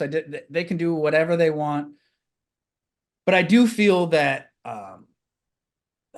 there's a lot of there's a lot of users that have no fucking idea that stamps is abusive to Bitcoin. Like there's like cool stamps and ordinals, and stamps can scale, and stamps is going to be great. Stamps is horrible for from my perspective. It is horrible for Bitcoin. Yes, it's more expensive. The reason it's more expensive is because you're writing this data to the Bitcoin memory. You're writing the data to UTXOs, which are required essentially every Bitcoin node. Every time a stamp is made, every Bitcoin node has to take more memory to store that data. So what every single time a stamp is created, it makes running a Bitcoin node more difficult. Not in the blockchain stuff, but in the actual, it raises the memory requirements for running a Bitcoin node. Yeah, to So run that service, it requires more yeah, memory. yeah. And so the more stamps is never going to take. I mean, yes, it will remain niche, and it will get some popularity, but there's no way in hell it's ever going to scale up, because the first time it starts scaling up, you're going to have a lot of people really upset about it's basically forcing the centralization of Bitcoin. You're raising their requirements to run a Bitcoin node, which means what? Less people are going to run a Bitcoin node. If it costs you more, you're not going to run it. So, yeah, stamps has done a lot of damage to the UTXO set by permanently inflating it. I say permanently because at some point they'll figure out, the Bitcoin developers will figure out a way to make the unprunable data pruned, which is why I think unprunable versus prunable is a stupid argument. If you have the data and it's written into blockchain and you can access that, that's all you need. So anyway, I just wanted to point out, I don't think that the stamps developers are being evil or have some nefarious plans to mislead their community, but the majority of the users who are stamping have no idea that what they're doing is actually abusive to Bitcoin and makes running a Bitcoin node more difficult. So yeah, that's my Yeah, I quick. mean that's really a fundamental difference in in ordinals versus stamps, is that, you know, like it's trivial to quote unquote prune like witness data, right? But yeah, with like you said, it bloats the UTXO set that like when it to run a node, you have to, like you said, all the stuff gets loaded into memory. So that's increasing the resources required to run a node. Um, you know, Yeah, and disk space grows no problem. Like you can have 5, 10, 20 terabytes of data, no problem. Memory, that doesn't grow quite as fast. yeah, that's a great point. You know, uh, I'm a little bit conflicted on like some of the narratives that have been going on in Bitcoin since, you know, almost 10 years now, where we've basically like the refusal to increase the block size, the refusal to add features has kind of crippled Bitcoin in a sense. And um you know, there's this I do think the ability to like run a node is important, but we've gotten to the point where like essentially a toaster can run a Bitcoin node now. Like we're like when we started we go back to 2012, 2011, or like what computer requirements were then aren't really that much different to now in terms of what it takes to run a Bitcoin node. So like when you look at in terms of like, like a Raspberry Pi, like and like an old school one can run a Bitcoin node, it doesn't have to be the latest, like a $60 piece of hardware. So I um, I guess one thing I think there has to be a balance for in a lot of like the way I see Bitcoin right now is that there's a lot of balances that have to be made. Like you can't make the block size, a zillion D, otherwise you make it economical for people to just put absolute trash in there, right? You know, Yeah. and again, you don't want that to make it to where it's impossible for home users to run a node because you have to have you know 2 terabytes or 50 terabytes just to sync a node. I don't know. It's all complicated, but yeah, I understand. And like the fact that it burns the keys, I thought was an interesting choice too. I'm a little bit. I, I really I really don't think that's. I don't like it personally. But like you said, because Well, if most people aren't technical enough to reclaim those keys anyway, so it yeah, made yeah. no sense. Like you can put stuff in memory and stamp without burning the keys and throwing them away. Like that is too extreme to me. And then doing it for users without them knowing that they're like permanently making the Bitcoin node more difficult to run. And I don't like I just don't like the idea of burning Bitcoin for no reason too, but like again, like why would again, not shedding on stamps. You guys can do whatever you want. And like I said, I Absolutely. still have some stamps too, Me too. but like at the end of the day, like why wouldn't you engineer the system to where um if you've written it to the UXTOs like once, why couldn't you just allow them to be consolidated later? Your system can still recognize them for what they are at the time. It's permanently, even if the state changes later, you have that state like where you can track it permanently. It's like I don't know. It seemed like you said, it seemed unnecessary, and I don't know. I hate to see like burning Bitcoin for no reason, too. Just like Yeah. Bitcoin's a very scarce asset, and we already have enough issues going on with Bitcoin than to, you know, be nuking keys for no reason. Yep. I agree. Anyway, so yeah, so like there was a big community disagreement um with stamps back then, and like you said, um at the time there was a big disagreement towards the end of last year where um uh like were we going to enforce something like in the protocol or not, and ultimately like the protocol change wasn't forced to make them pay a fee to use counterparty assets, right? So but however with xchain you chose to like to just not list and index their assets, right? Um, how that all went down was kind of interesting. Yeah, so in May, I was like, hey, these stamps are abusive, but we want a fee on them. But, you know, we didn't force a fee on them and spamming continue on. There's another 9 months of me being like, hey, this is a problem. Hey, it's slowing things down. It's causing problems. And it became, yeah, it came to a point where I decided, look, wait, I'm done with it. And while all of this is going on, mind you, I'm the guy maintaining the infrastructure. And when dispensers is like say, hey, there's a vending machine with money in it or with a token in it, and if you send money here, you'll get your token. And then people send money to the dispenser, and what I'm getting at is their abuse lagged Counterparty and xchain, which then gets a lot of pissed off users at me. So it's not just like theoretical stuff. There's actual lost funds that were happening.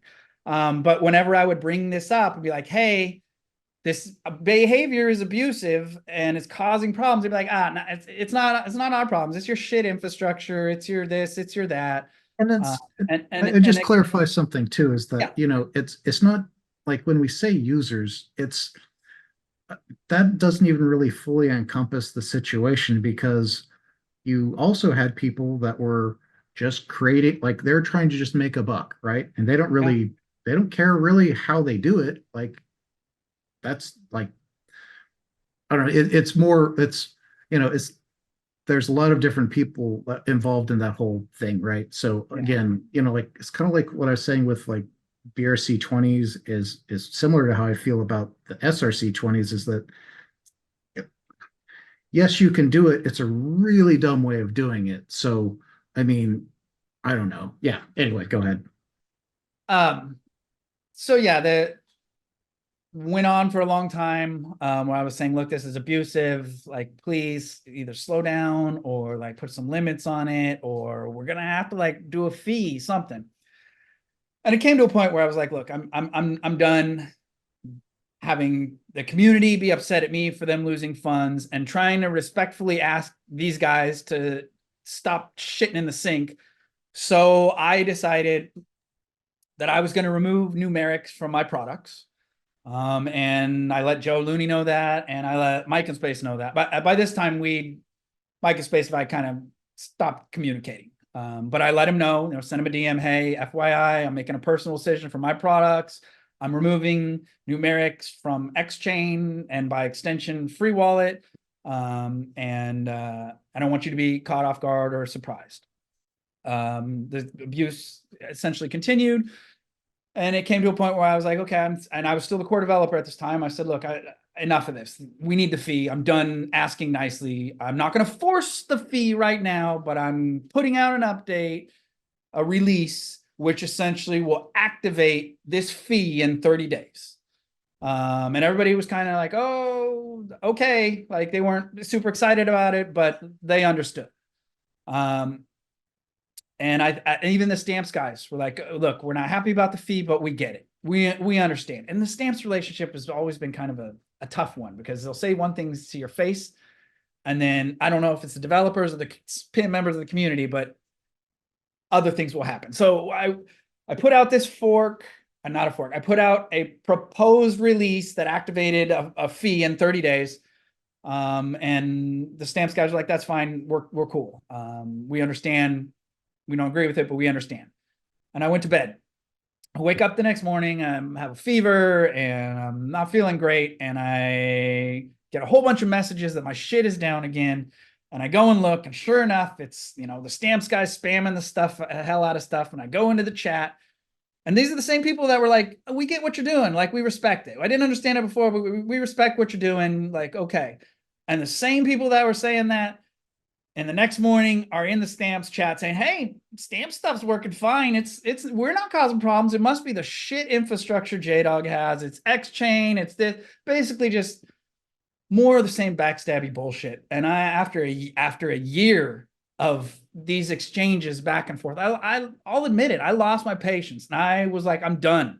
I'm done being nice. I'm done asking for you guys to please show some moderation. So I activated the fork on I basically went, and what was supposed to be 30 days out, I said, fuck that, I'm doing it today. And so I activated it immediately on xchain, essentially forked the chain. Essentially said, this is the version that I'm going to be running, and it's going to have a feed, which, I knew it would be problematic. I knew I was going to sacrifice a lot of reputational credit doing that, but you got to stand on something. And they were abusing Bitcoin. And so anyway, I forked Counterparty for 4 or 5 days. The $1 billion of value on Counterparty was living on 2 chains.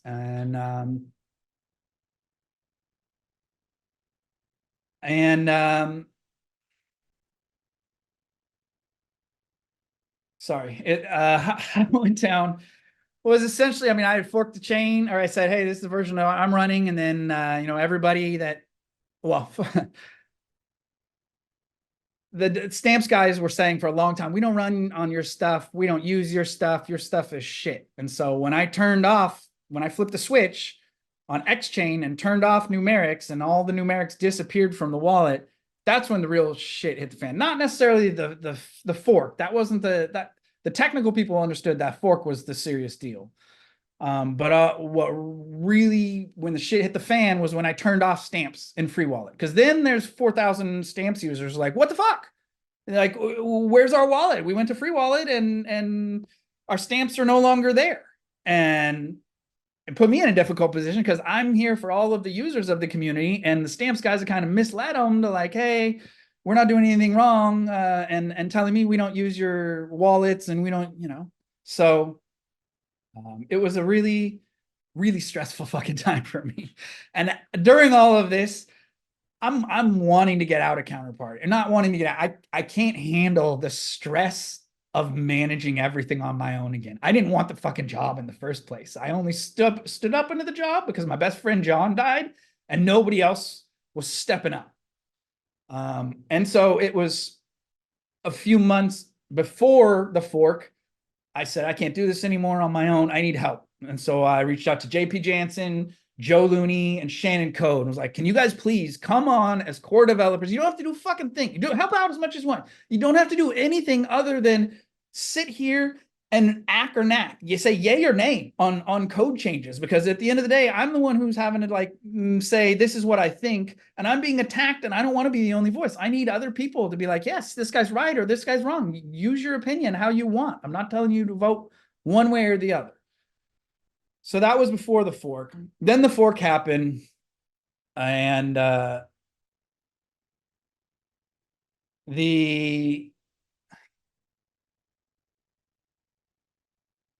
I'm taking my time to try to figure out what I want to reveal and what I don't. So it's kind of while you're thinking, let me just clarify something for the listeners. So what happened is you created, like, xchain started obeying a different set of consensus rules. Yes. And everything else was following another set. So essentially, everything else in the ecosystem was pointed at xchain. So everybody was upset because they had to scramble to be like, well, if this is JDog's counterparty and not the real counterparty, oh shit, we got to stop listening to what JDog says is counterparty, and we got to like update our tools to listen to the real counterparty.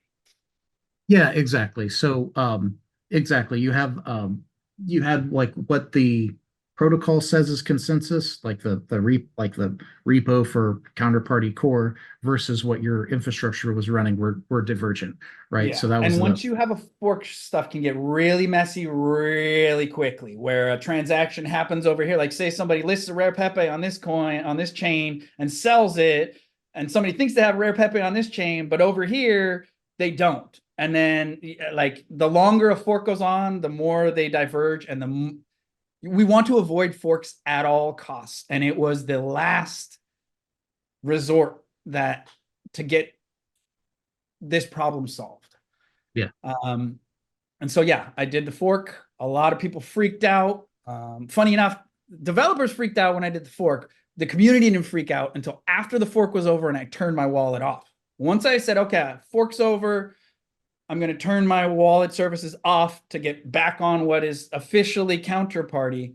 That's when all hell broke loose. Nobody really was paying attention to what's going on with Counterparty. All they really care about is where's my tools and why aren't they working? As soon as I turned my tools off, that's when the larger community was like, what's going on? As far as how I left Counterparty, like I said, I sacrificed a lot of reputational credit to stand up for what I believed in, which was that this was abuse. The stamp stuff was abuse. There were some backroom chats and some conversations between the co-founder. Well, right before the fork, about a month or so before the fork, the co-founders kind of reached out, like Adam and Evan. And before I go, we'll talk some more about this, but before I say anything which could be disparaging about the co-founders, I feel it is very important that I point out that they launched Counterparty in an amazingly fair way. They are Adam is an incredibly intelligent person, and 3.5 years ago, when I decided, okay, I want to work on Counterparty full time, right after John died, and I stuck my hand out to the community and was like, "Hey, fund me for 3 years. Give me like 10. I think it was 10 Bitcoin." And the community did that, and I was able to work on Counterparty for 3 years. The reason I'm mentioning that is Adam Krellenstein, a co-founder, he actually gave me, I think it was 2 or 3 of those Bitcoins. So while right now there might be some disagreements between myself and the Counterparty founders and the core devs, I think it's important to say that they built the product, they launched it in the most fair way. Adam is incredibly intelligent, and he supported me financially and helping keep Counterparty alive. So I have a lot of respect for how the platform was launched, and for, even though they were elsewhere, for them keeping an eye on Counterparty. And when the time came for Adam stepped up and like helped fund me. So I feel that that's really important to say. So anyway, I'll stop rambling on now. You can. Oh yeah, no worries. Yeah, I mean it's been, so Counterparty's been was relatively quiet for years and years, and we've gone through, a lot of changes recently. So, we've just talked about the whole introduction of stamps into the, it's kind of like a, how would you put it? It's using Counterparty, but kind of not, they have part of their structure is not Counterparty, but it uses features of Counterparty. And yeah, SRC20 is like off, half on, half off Counterparty. I'm not sure. It's kind of really fucking confusing. Like, what's a stamp and what's not? SRC20s are a stamp, but they're half on Bitcoin and or half on Counterparty, and so anyway. yeah, for sure. Yeah. So so we've gone through those changes, and again through this, like for years, your xchain and freewallet were basically the de facto tools for Counterparty. So I know after that fork, and after the fork was resolved, there's been efforts to create alternative explorers. I haven't checked on them in a while, but there's been efforts there, and to kind of further create decentralization in the Counterparty scene, which, and again, like having multiple explorers and alternative tools is a healthy thing. Oh yeah, I've been screaming for more block explorers and wallets for years.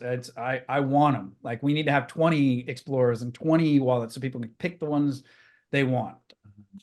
Yeah, for sure. So we're coming into so basically after the whole stamps thing, you kind of you gave up access to, or you've stopped contributing as a core maintainer, right, for Counterparty core. Yeah, I'll walk through that real quick. Before I did the fork thing, the co-founders kind of reached out to me, Adam and Evan, and we're like, "Hey, we have some free time. We're kind of thinking about coming back to Counterparty. Could we get some bags?" And I was like, "Hey, there's no, you got to buy them like everyone else. There's no big bulk bags to get, but I'm glad you guys are back. That's awesome.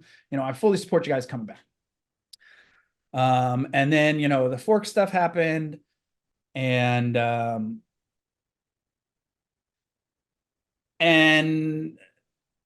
I felt it was really important, because I was accused a lot of like, oh, forcing changes, and this is all about control, and JDog wants to control and be in control. And so I felt it was really important that if I'm going to step away from Counterparty, which I need to do for my mental sanity, that I made it clear that it was not about control, and I didn't want the job in the first place. I did it because nobody else was stepping up. So when all this fork stuff was going on, I won't get into all the details, but there was a back room created with the Robbie and the other developers, and I essentially said, "Look, I'll call off the fork. Like, this is abusive, and I'm going to stand on this, and I'll do whatever you guys want. I'll call off the fork." But I can't remember exactly. I shared screenshots on my Telegram of the whole, well, some of it. But anyway, I basically said, "Hey, look, It's not about control. I want to give up control of everything. I'll give up the websites, the Explorer, like everything. Can you guys please step up and take over running this? To make it clear, like I'm trying to step back. And they said no, like, hey, we don't agree with what you're doing, but we're not comfortable running everything. So you keep running everything. And so then, I made it clear, okay, thank you for clarifying that this isn't a power grab. Once you guys have said stop, I'll stop. And I essentially left the core. I made it clear what I was going to do explicitly, but I left Counterparty Core as a developer. And at that time it was Joe, Shannon, and JP. And then some more shifts took place, and Adam was added to the repo, and then Evan was added to the repo, and Juan was added to the repo. And so those guys were the core developers. So that's essentially how I stepped back from Counterparty. Once the core developers once the co-founders kind of came back, Adam and Evan and I kind of had a back room and was like, hey, I'm happy to hand everything over to you guys, give you the channels, give you the domain names. Like, it's not about, I don't want control. I want less power, less control. And so I handed everything over to them over the course of a month or so. And so they're running everything now, the API servers and whatnot. The only things I run are xchain.io and freewallet.io, which are I run a bunch of other projects and stuff, but those are the main things that I run right now. Okay, yeah, cool. So, and I do think there's still I still think there's some work on alternative explorers and whatnot, but I haven't checked out there's like xchain.io, which is written by Dan Anderson. He's written a couple block explorers in the past. He wrote I think he wrote one called XCP Scan or something rather a few years ago with like really cool statistics on it and whatnot. There's xcp.dev, which is written by Juan. So yeah, there definitely has been more explorers being built in the months since my departure. Yeah, so I mean that kind of brings me to kind of the next thing I want to talk about is we've had some announcements for some planned changes, planned changes with Counterparty, or the intention for like the way some of the changes are like some of the developers want to go, and I just want to say like I guess I've had my own thoughts. So like as an example, we've had this explosion in tooling for Bitcoin assets with Ordinals. So they've been very successful at creating marketplaces and wallets and their whole ecosystem, and it's that's great, right? So so there's been so some people have been asking for for the ability to integrate with those types of interfaces. PBSTs being one of the text that would allow that to happen, and different models for interacting with tokens. And I personally, like, I'm not anywhere near as technical as you are, or a lot of the other devs, right? But I've been a member of the Counterparty dev channel for, I don't know, a while, right? So, because I'm a big Counterparty user and collector, and I just every now and then I check in and see what's going on. And I had a really bad experience recently where, they were talking about the changes going on that they were anticipating for these to enable these features. And, to me, a big red flag is when in any project, when people get really evasive about talking about tokenomics or how tokens work, it's an enormous red flag. And I started asking about why they wanted to tie all these new features into burning XCP, and I got shucked and jived for probably 5 hours until I finally got them to just be frank with me. They just want to pump the token, right? Well, I was insulted. I was talked down to for 5 hours.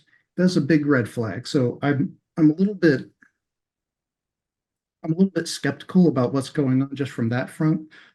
Again, I'm not even saying that there's anything wrong with changing the tokenomics, but the fact that there's a very clear lack of candor and the if you're if you're not willing to be upfront about what you're doing, I think I think it belies some shadiness, right? So, and a lot of my argument at the time is that they couldn't justify like why they were burning XCP is there's no by burning more XCP for all these different functions. It requires there's no benefit to the users. Like what platform advertises more fees to users to get more users to come in? Like none, right? So Yeah. users don't like fees. Like people running explorers or nodes, they don't get any benefit from directly from these fee burn, the XCP burns, right? Like Yeah. no one gets a direct bump from that other than XCP bag holders. So I just thought it was, and I just thought it was is what I put it. It just it didn't feel right, and I still think that I would prefer instead of basing all of this new functionality on burning XCP arbitrarily to pump the token price. Like instead, there's an alternative way, which is if you're really successful at making XCP or counterparty, I should say, onboarding more users, where XCP is already deflationary, right? Yeah. So XCP is being burned all the time for asset registrations, for sweeps and whatnot. I don't know. It to me, it really was a departure from like the way Counterparty had appeared to run for years before I got there, and how it's been running since I got here. So I don't know. I'm really a little bit. I think it's great that there's more features that are potentially in the pipeline, but the attitude towards I'm a user, right? A Mhm. power user of XCP, or Counterparty, and the attitude that I was given is also really alarming. So I'm not a dummy. So Yeah. I very rarely experience this in my real life. Yeah. Um, yeah. When the co-founders came back, and my expectation, and what was kind of communicated to them and to me was that we're here to optimize and take this thing to the next level. They put out a white paper with talking about the virtual machine that they want to build, which will use XCP as gas, which is great. I wanted to build a VM for many years. So I was supportive of all of that, and my thought process was, okay, users want to get into Magic Eden and be able to like click and buy with Bitcoin very easily. And so I thought they were going to do two things. One, come in and optimize the code base so that, I mean, it is, they're the guys who wrote it. They know the best ways to optimize it and to make it run faster, no doubt. And so I thought they were going to be coming in and doing that. And then once they, get everything running smoothly and fast, then they would focus on adding some additional functionality, like the partially signed Bitcoin transactions and atomic swaps, which would allow people to take a token and sign part of a transaction and list it for sale on a website like Magic Eden, and it would enable that like one-click buy type stuff. And I'm very supportive of that still. But it seems like what has happened is that, and again, this is my perspective, and I could be totally wrong. It seems like they came in and they optimized a lot, but then they point at this dispenser thing. We're like, what the fuck is this? We didn't write this. We don't really understand it. It kind of breaks the general way that we've done everything in Counterparty. Works. It's been working for years, but we don't necessarily agree with it. And which is fine, they can have their opinions and whatnot. But what I didn't expect was for them to like start trying to tweak and change some of these dispensers. I expected them to optimize the code base, streamline things, and start adding new features, not to change the ways that dispensers work. Dispensers, in my opinion, are the way that most people have been boarded on to Counterparty. Just the ability to just send a Bitcoin, see a vending machine, send some Bitcoin from any wallet to that address, and boom, there's a token in your wallet. And it seems like the focus lately has really been on dispensers and changing dispensers. I don't understand. Like, it's not necessary to fuck around with all that stuff and to change that stuff. You can do partially signed Bitcoin transactions and add this extra functionality stuff without messing around with dispensers. So I don't really understand why they're doing that necessarily. But again, it's their prerogative. Like, from my perspective, if they can sell it to the community, that fine. You know, if they can get everybody on board to be like, that's a great idea, then who am I to object? Yeah, I mean, I guess I just clarify that like the change we're talking about to dispensers, again, like as a user of Counterparty, I chimed in, and I have a couple issues. Like, one is the manner, like, for people who've worked in a professional environment, there's generally standards that you take, precautions you make when you work with production systems, right? So the attitude that they had towards basically production Counterparty and users as a whole was terrible in my view. So the change they were proposing would have basically broken any wallet that hadn't been updated at that time, right? So again, people are running an old version of, like, again, people are still running freewallet on their phone, and that's not been updated in years, right? So as an example, people run like, I don't update my version of freewallet desktop every time there's a release, right? So sometimes I just wait to make sure everything shakes out.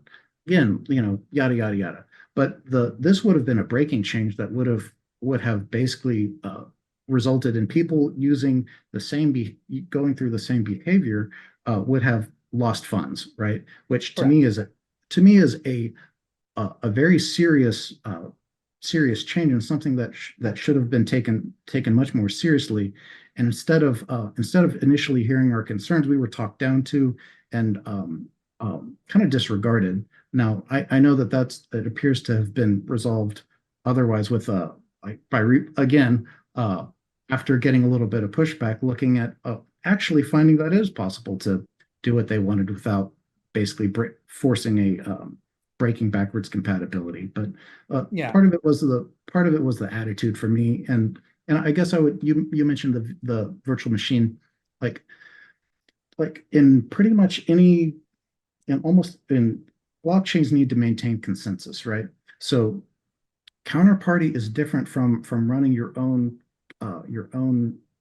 blockchain, in the sense that we're inheriting like consensus from Bitcoin itself at the protocol level of Bitcoin, right? So they're trying to, again, I don't really like the idea of calling it gas, like, and burning XCP to utilize additional functions. And Counterparty, we're already rate limited by the very low TPS of Bitcoin itself.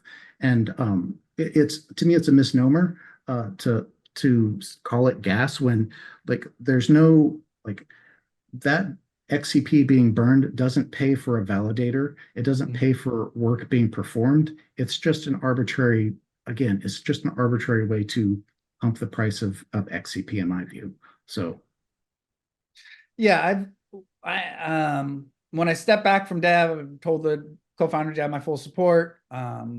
Just don't make my life difficult. Like, please don't force changes on people. Like, that's let's talk, like, it's a community project, and so you got to get the community to buy into stuff. All it takes is one node operator to say, fuck that, I'm not running that, and you fork the chain. And so it seems to make logical sense to me that you would want to generally get almost everybody on board with the changes. And so I told them I support them. I kind of stepped back to see what they're doing, and let them do what they wanted. And they made, there's no doubt, they've made a lot of improvements to the code base. They've made stuff run faster. But from my perspective, from the minute they step back in, they've had it out for dispensers. Like, we didn't write this, we don't agree with this, and therefore we want to rip it out. But they're not, from my perspective, they're not being honest with the community about the need. They're like, oh, well, this dispensers are a bug. People are going to lose funds. You gotta go along. We got to do this. We got to do this. And anytime, from my perspective, again, and I've been watching for a while, anytime a normal person is like, hey, can you explain this to me? It sounds like there's people losing funds, like, or the potential for losing funds. Can you explain this to me? They're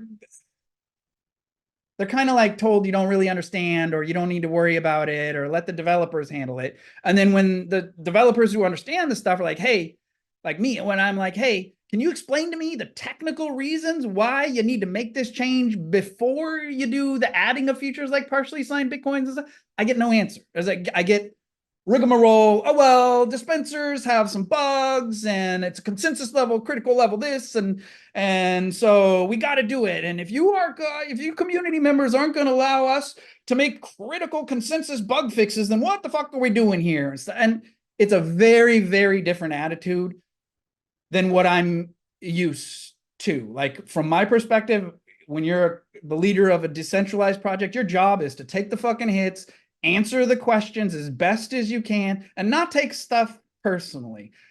And again, I have a lot of respect for Adam, and my interactions with Adam have been pretty darn respectful. Like, hasn't been much disrespect between us. But Evan, on the other hand, he's a whole different ballgame. Like, and I see what's going on. Like, when you have a developer and you have kind of a front man, kind of like what John and I did, kind of like what Javier and I did. You got the guy who does the code, and he just needs to focus on the code and doing things the best way he can. And then you got kind of a front man who's like, hey, this is what's going to happen, and kind of getting the community to understand this is why it's going to happen. And I don't know if it's a purposeful plan, or if it's just Evan's. I don't want to attack Evan. But is Evan Periwig? Is yeah, that? Yeah, okay. Periwig, yeah. Anytime I ask technical questions, I'm given stuff back about, well, it's critical consensus, this and that, and users lose funds. I'm not getting any true, honest answers as why can't you integrate new features without touching dispensers? Everything is like, well, it's a bug. We have to fix it. If you don't trust us, then what the fuck are we doing here? We're not working here for free, blah, blah, blah. And yeah, I've at this point, I've cut off communication with the core devs. We were communicating kind of back and forth. And just over the last few months, seeing how the community has kind of been managed, and it's getting more and more. If you ask questions, you're either not technical enough to understand, or you haven't read the technicals enough, so I'm not going to engage with you. Or if you're a technical person asking the question, and just like, well, it's a consensus level bug. No actual explanations as to why you have to make this change in order to do this. Like, and yeah, you're not alone. They're saying it's all for optimization and make things as fast as possible. I get it. Like, we want shit to run as fast as possible too. But we're talking about Bitcoin. Blocks come every 10 minutes. And so we already have code that can parse blocks in like 30 seconds. So if a block comes every 10 minutes, even the horribly inefficient counterparty database can parse a block in like 30 seconds to a minute, you know? So I don't understand the mindset of, we got to optimize the thing to make it so damn fast that we got to throw out this functionality that the community has been built on and then like relied on. I just don't understand. And I'm getting very, very frustrated because when I try to ask questions in a respectful way, I'm told I don't understand, or it's not enough. And now it's no longer, now when I ask questions, it's, well, you're being toxic. It's now being, the narrative is being spun to like, oh, there's a few developers here that are really trying to drain our energy and being toxic. And, and even went so far as, Adam I lost a lot of respect for him when he did this. But Adam went so far as like to say, hey, to parrot that and say, hey, Jeremy, you are been so worried about us forcing changes on you, but that's because that's what you did. So I lost a lot of respect for him there, that he like pushed that narrative, because I never did that. Like, I listen to the community more than what I think they are. And then also to like say, hey, guess what? There's a group here that's being toxic, and they just want to be playing. I don't remember exactly how he phrased it, but essentially there's a group of devs here who are being toxic and they have nothing better to do, and their daddies didn't love them enough. So like, we're taking people that have been in the community for a long time that are asking questions simply, technically, in many different ways, and are not getting answers. And when they get frustrated, they're like, give me the answer, please. It's, well, you're just not listening. You're the problem. And it's breaking my fucking heart to see.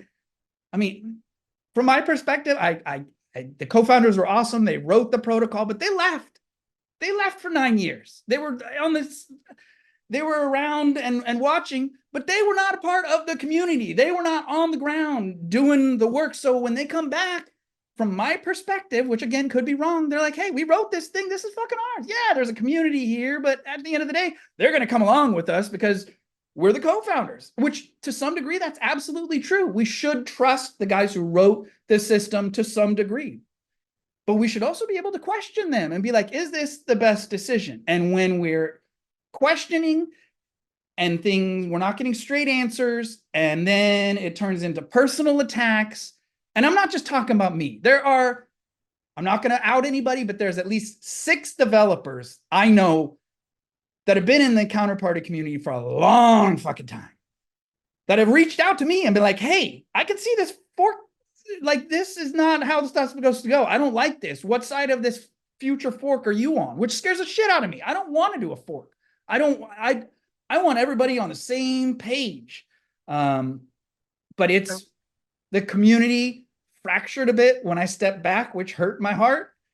And it's right now, it's fucking falling. From my perspective, it's fallen apart. There are developers who are like, hey, I've been working on cool stuff for Counterparty, but the base system isn't going to be stable and I'm not getting answers. So I wasted my time. I'm out. And again, I'm not going to put people on blast because it's not my job, but it really fucking hurts my heart to have people that I respect reaching out to me being like, hey, what's going on? And I can't do anything. I can't. I'm powerless. All I can do is voice my opinion and say, I don't think this is the right way that this is being done. I really wish you guys would listen to the community a bit more. And let me take a step back. If we look at what has actually been put out into release, I feel that they have listened to the community. This future release, I don't know, but I don't agree necessarily with how the releases were put out, but they have listened to some of the developers saying, hey, we need this. You're not going to change this. If you change this, you need to keep this part in. And what they've actually put out has been, up until the most current release, something that is good for the community and that I agree with. What I disagree with is this dispenser change. And it's fine. I'm just one opinion. I don't agree with this dispenser change, but seeing how the community is being treated and attacked, and it is breaking my fucking heart, man. So anyway, I don't want to talk bad about Adam, and well, go ahead. Well, I just wanted to add some context too. So, Counterparty is bigger than any person. So the collective value of assets on Counterparty is enormous, right? To me, the attitude and the I guess lack of respect that they've shown towards the existing users is shocking. So again, they asked me to shut. I mean, they legitimately said, well, you don't want to be here in Counterparty anymore. The best thing for you to do is to shut down xchain and shut down freewallet. Like, that's legitimate. And I'm not trying to make them bad guys. I just really feel like they showed up, feel like this is their project and the community is going to go along with them. And they didn't listen to the community, or they're not listening enough to the community. And that's why I'm going kind of out of my way to put my own opinion out here on this episode, because personally, I tried to when I tried to discuss these fee changes, I was muted in their developer chat because I actually pinned them down and got them to admit instead. I spent 5 or 6 hours going back and forth with them trying to blow smoke up my ass. Subterfuge, insult me multiple times just because I wanted to know what the hell was going on. Again, it's outrageous to me. And again, I feel like the vast majority of counterparty users don't follow the development at all. They're only going to hear about it once it's actually in production. So I feel like other people would feel like me if they knew what was going on. So I want to make my voice heard because I don't like, again, it's the attitude and the again, I would never treat a production system with so much at stake, with such disregard towards the existing user base. You try that in a real company, you're going to get run out of town. You're going to get fired, rightly so. So anyway, I don't like it. But again, like you said, I do think some of their ideas and some of their proposals are cool.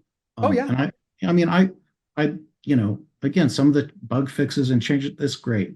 But you can't go out and go out to get some cigarettes and come back 10 years later and then act like you've been here the entire time and that you can do whatever you want and ignore this existing. This is a decentralized governance mechanism. Again, they can't force the commits yet. So again, I'm hoping that they'll take a step back and read the temperature because I think I have a lot of I don't agree with how Adam is necessarily engaging with myself, but I do have a lot of respect for him. Even now, with all of this dispenser stuff going on, if you look at what he actually did, he's like, okay, this dispenser change is problematic, and he proposed an alternative dispenser upgrade plan quietly. I went into GitHub and was like, this plan looks like it will work. So and it even doesn't though break. publicly Evan and whatnot, like it looks like there's still a lot of drama. I believe Adam is taking the correct route. He still wants to do things with dispensers and go the route he wants, which is fine. But I believe he's listening to the community more than some others. I've totally cut off contact with Evan just because I don't believe he engages in a way that is conducive. Not truthful. I can't get straight fucking answers from him. And anytime you try to question not him, truthful, it's like and this is a consensus critical bug, and it's not truthful and it's disrespectful. So in my view as well, through my limited engagements with them, like it's at the level of an internet troll, essentially. So I have a list here. I just want to I'd like to move on from. I don't want to spend too much time on sorry stuff. But I did make a list of. I don't want to speak ill will of the founders. I think that they're here with good hearts, and I hope that they make the right changes. But I did make a list of things that have happened that I disagree with. So I just want to run through that list real quick. Actions the co-founders have taken that I disagree with. Removed the counterparty improvement proposal repo and the GitHub discussions without any notice or conversations. It was only after community members like, wait, the improvement proposal process is gone. What the hell? Our forums are gone. What the hell? And then they circle back and are like, oh, you want that? Okay, well, we'll bring it up. Like, so decisions are being made without engaging with the community. They renamed the counterparty lib repo to counterparty core, which accidentally broke FedNode, meaning you can't run any older version of counterparty very easily. They took over the control of the repo, which fine, when I left, there were 4 developers on the repo.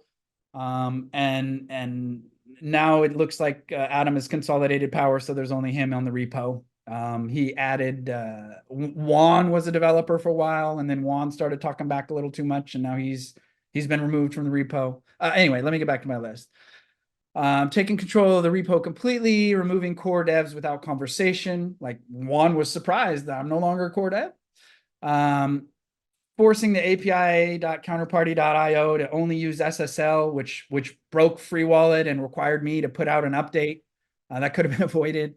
Putting unstable alpha software on the API servers for weeks. Like they write some code and they just like put it out there as production and are like, hey, it's out there, and it crashed. Like, in Adam's defense, he did put a post that said, hey, we're putting out a new release and it's probably unstable, and if you don't, you should test with it.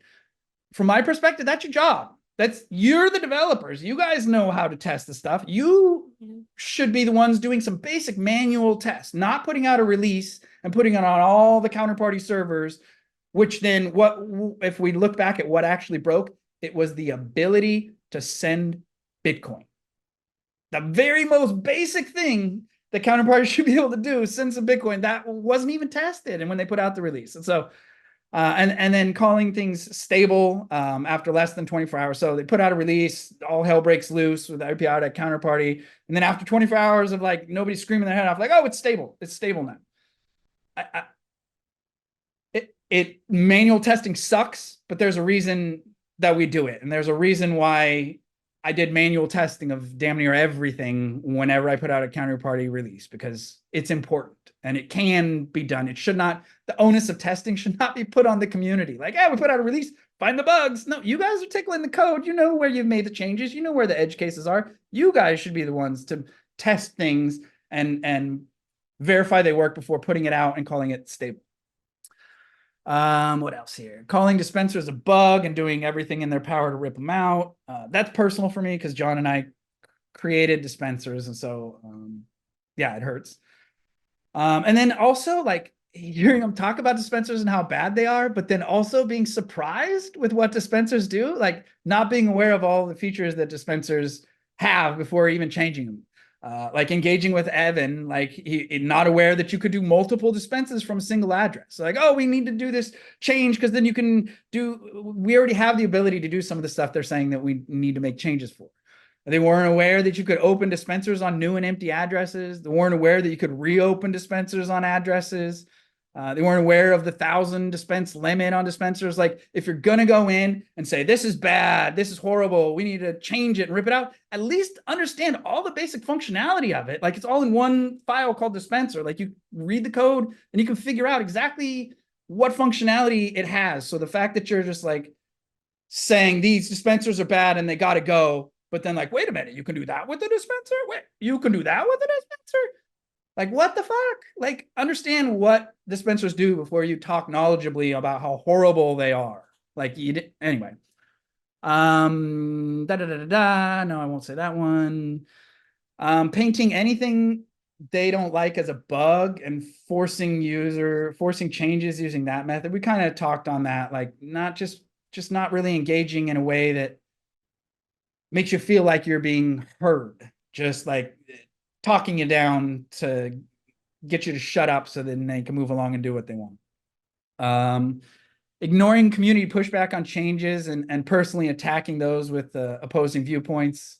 And again, if we look back at what Adam is actually doing, I feel it's Evan who's doing most of the attacking. Adam is listening, and he came up with an alternative for dispenser pass. So even though I'm frustrated with some of our interactions, I think he's still generally doing the right thing. I don't agree with I think he's still more interested in what the community has to say. I don't think he's interested in a fork or forcing it right now.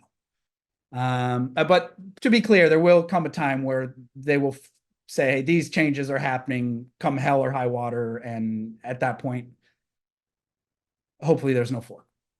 And then, blah, blah, blah, blah, blah. Yeah, that's it. I've kind of gone over it. Again, it's not to bash all of them, but I feel it's important to like get out that there's a lot of stuff going on in the background that nobody is really aware of. And the people who are aware are trying to ask questions. And there's multiple levels. There's the users who are just like, shut up and let them do their work. And then there's the semi-technical people who are like, I don't really understand what's going on, but yeah, overly supportive of them without really understanding. And then there's the technical guys who are like asking questions, and some of them are fully on board, and but a lot of them are being shouted down. And anyway, I've rambled on a lot. So I guess I guess, I've said a lot. I think I've said most of, you know, I think I've said most of what I want to say, but I guess I guess to summarize, what I'd say is that what I have been viewing in these interactions, that to me it risks losing one of the things that makes Counterparty special, which is this like the unique community run and the integrity that it's had, right? Like as far back as I can remember from talking to people, I've never heard of Counterparty being run in a way where there's skullduggery or like I don't know, it risks the, like, one of the things that Bitcoin people were proud of is that Counterparty was so clean and had integrity, and versus a lot of the scams and shit coins and all the other stuff. And I think that this potentially is going to taint that, right? Even if they push through all their changes and whichever way it goes on the fees and all that stuff, it it doesn't feel good, put it that way. But I you know I, and again, this is for both of us, this is we're saying this because we care, right?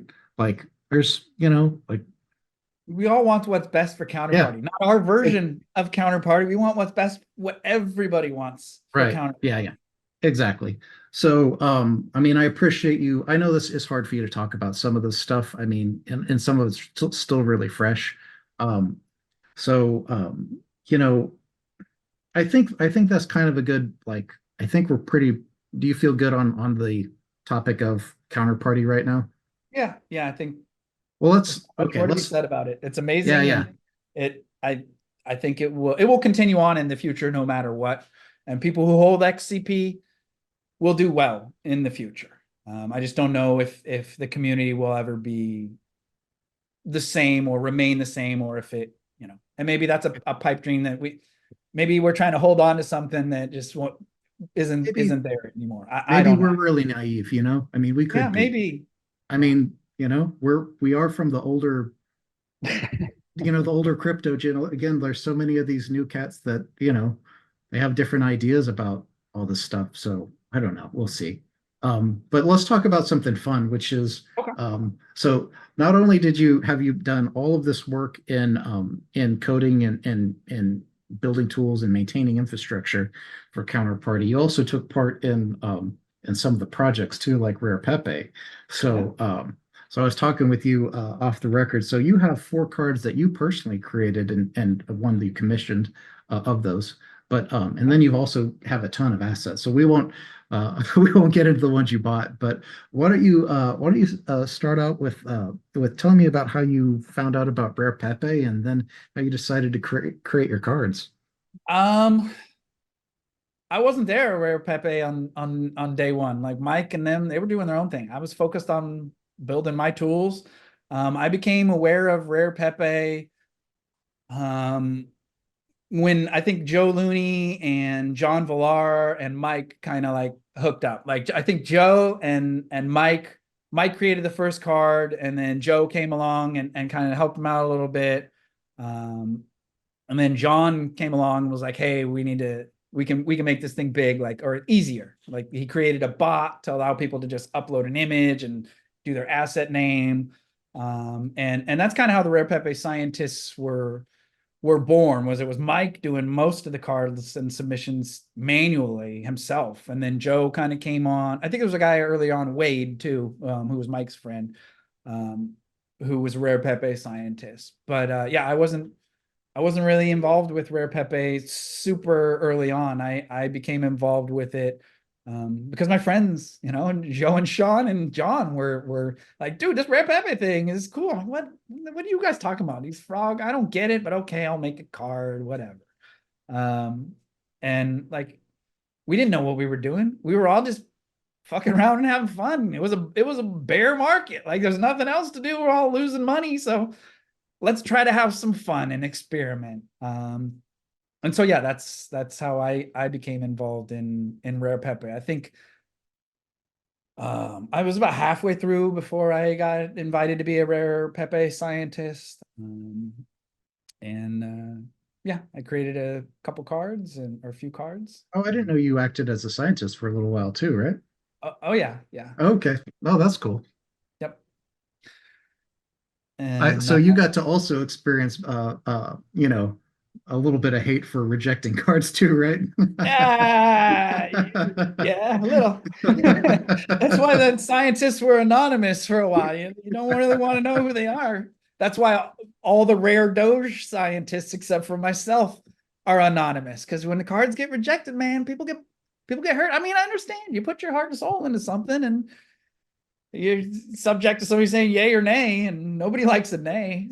However, on the flip side, it is a good quality filter because, you know, otherwise you can just get absolute trash. Like some people, again, when there's money involved, like some people will just, if they can even make $1 or two or whatever it is, they will just abuse the hell out of it just to make those, but like, and then move on and Yeah. not care that that would again lower the integrity of the project because they don't care, right? So Yeah, yeah. early on, Rare Pepes were all about like, look at this funny frog thing I made, and like, hey, you guys, it made you laugh. Cool, I'll send you one. And it was very much in the ethos of Counterparty, where it's like, hey, we're all in this together. We're all just fucking around and having fun.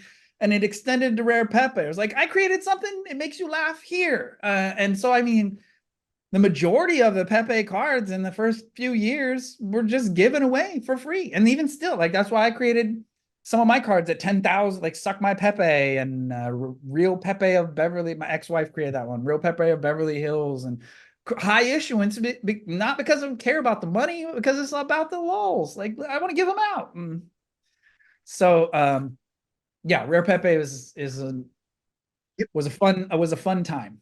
And then later on, when the rest of the world caught up and realized, oh, these guys they were the first to do something. We didn't know we were the first. We were just fooling around and having fun and pushing the limits of what you can do.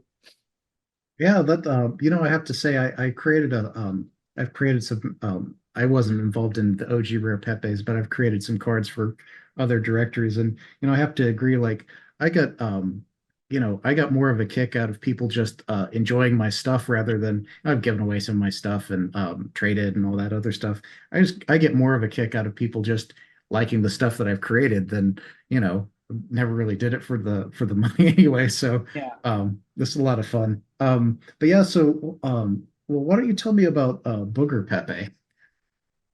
Oh, yeah. Well, I think I told you I was never a fan of Ethereum. Yeah. Just primarily because, like, if you're gonna build something and just screw around, call it that. Like, just say we're building something and we don't know what it's gonna be. What you don't, from my perspective, is disingenuous to like say we're building a global world computer that can do everything and give us fun. Like, coming from Counterparty, where they're like, hey, guess what? We built this shit and we give it to you for free, to then go to like, and it's a very clear defined set of rules, to then go to Ethereum, where it was like, oh, we're going to build a machine that does everything for everyone and give us money, and just the amount of money that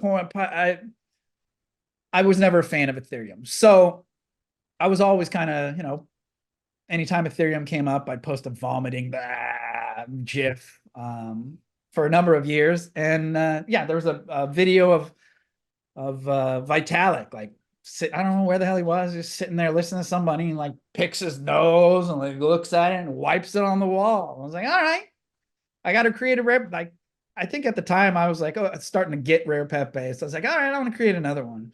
And so I went and took that video of Vitalik picking his nose and put it in a card. What does it say? Oh yeah, at the time Ethereum they were proof of work, and Yeah. they were switching to proof of stake. And Yeah, so yeah. I Real made soon, Ethereum's proof of stake mining process was Vitalik picking boogers and wiping them on the wall. it's funny as um like like kind of like you, I wasn't really like hostile to it, but I was really skeptical of Ethereum.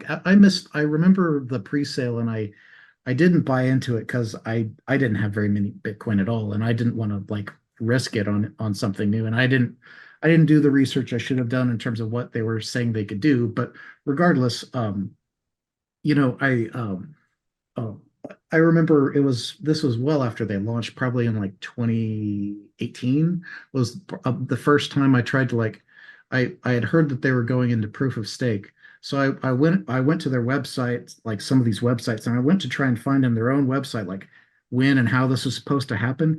And it was just this like this maze of nonsense. Like there was no clear, at least I wasn't able to find anything clear at the time. It was just all these buzzwords. And I mean, I was like, what the hell? And you know, for listeners that aren't familiar, like it finally went proof of stake.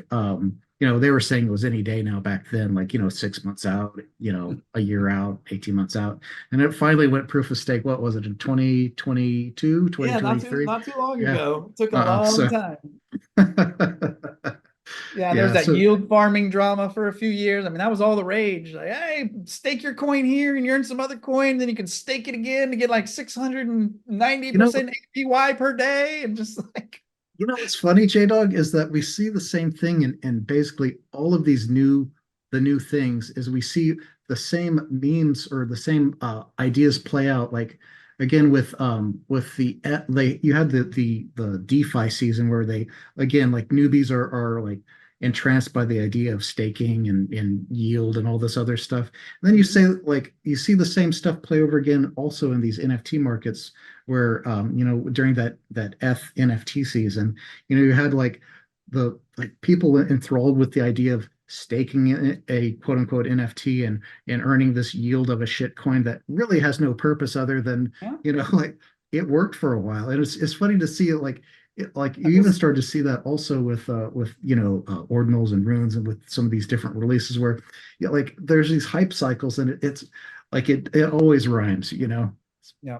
John and I and some of the other Rare Pepe scientists actually during all that DeFi craziness, we created a project. I won't name it, but we created a project to poke fun at it, where you could do the same thing. You could stake your stuff, but you had a voting mechanism where you could make the money printer go faster or slower, and put out a white paper. Like at the time, you remember all these security reviews. Yeah. Here's this new Fiat farm, and we've had these experts review it. So we put out a white paper that was in Russian, and the whole thing was essentially like nobody checks this stuff anyway, so you're just taking a gamble. And we had lots of fun, kind of poking fun at everybody in the in the space with the project. Yeah, it's definitely good times. I mean, you know, it reminds me of back in the old ICO era where people would put out these white papers and all these promises and you know, like at least back then I actually read a lot of these white papers and I tried to understand like back then there was a lot of innovation what these chains could do and whatnot. And you know, now we've gone full circle to where now really the meta is meme coins because they're not promising anything because we know they're never going to deliver anyway. So why even promise utility when you Yeah, know I don't know. It's promise pump. That's it. yeah. You know, shill to other people so you can dump on their heads, you know. So Yeah, yeah. but yeah, definitely good times. You know, your next one is on my little list here is suck my Pepe. I think I was again wanting to.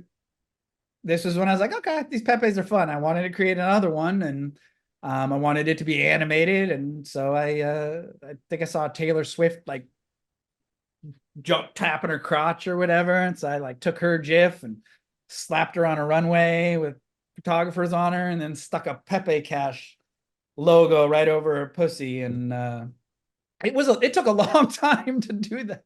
I'm not an artist, so doing frame by frame and moving the Pepe Cash up and down with her as she moved took a long time, but it was. I think it's one of my favorite cards because I laugh every time I see it, and I still give them away all the time. You know, it's funny. I'm glad you mentioned that because I always wondered if it was a specific person in the GIF. So I didn't recognize Taylor Swift, but that's Yeah, good to know. Hey, yeah, it's maybe this will be popular with the legion of Swifties in the future. When they come into mainstream crypto, yeah, I got 9,000 of them left for them. You know, it's funny. I was in a store like what was it, a month ago, and as I was checking out like behind the register, there was literally like five or six different print magazines that had her on the cover. I'm like, what the hell is going on? It's bizarre. I don't understand the infatuation, but you Celebrity know, distraction. You want to hear about the collapsing economy, or you wanting to hear about who's dating who? yeah. Yeah. Bread and circuses always, right? Mm-hmm. Misdirection. You know, one thing I thought was funny is I've been several countries overseas, and one thing that woke me up is seeing how the same formula is used in all these different countries in terms of, like you were saying, you know, just like hyping like drama and all this other stuff that doesn't matter at all, you know, like in supposedly credible news. You know. Anyway, um, but yeah, uh, uh, your next one is Conspiratard, which I personally like that one a lot. Yeah, there's there's a story behind that. Most people don't know. I'll go into it real quick. This was before I was Counterparty core developer, and this was when we still had a Counterparty Foundation, and Devin Weller was still involved. I think this was like 2015, 16, and essentially what it was I can't remember who it was. Somebody brought up like, hey, we should move. Maybe it was Devin. I think it was Devin, and I don't know if he said we should do it or if he just proposed like, hey, we could move Counterparty because fees were high at the time. We could move Counterparty to another chain, and so I think he put forth some document, and it was shared in the Counterparty Foundation, about like, could we do this? So there were some discussions, and you know, where I was never for it. I was like, no, this is stupid. I'm not supporting moving off of counter. We're on the strongest chain. I'm not going anywhere. But one of the foundation members, Dante, was friends with Dan, who was another developer who I had some run-ins with, and we're cool now, but we butted heads a few times. And he took the document to Dan, and they got it in their head that the foundation was quietly trying to move Counterparty to Litecoin. And so they went on and did like some 3 or 4 hour-long videos, like going through these documents and like all these conspiracies. And I mean, when you get it in your head that something's going to happen, you can't tell them, like, they're going to believe what they want to. So that was a stressful time, you know, being accused of something once again that I wasn't doing. And so I created the Conspiratard card, which was just in the video where Dante and Dan were just, you know, going on about how horrible I was and what I was doing at Counterparty.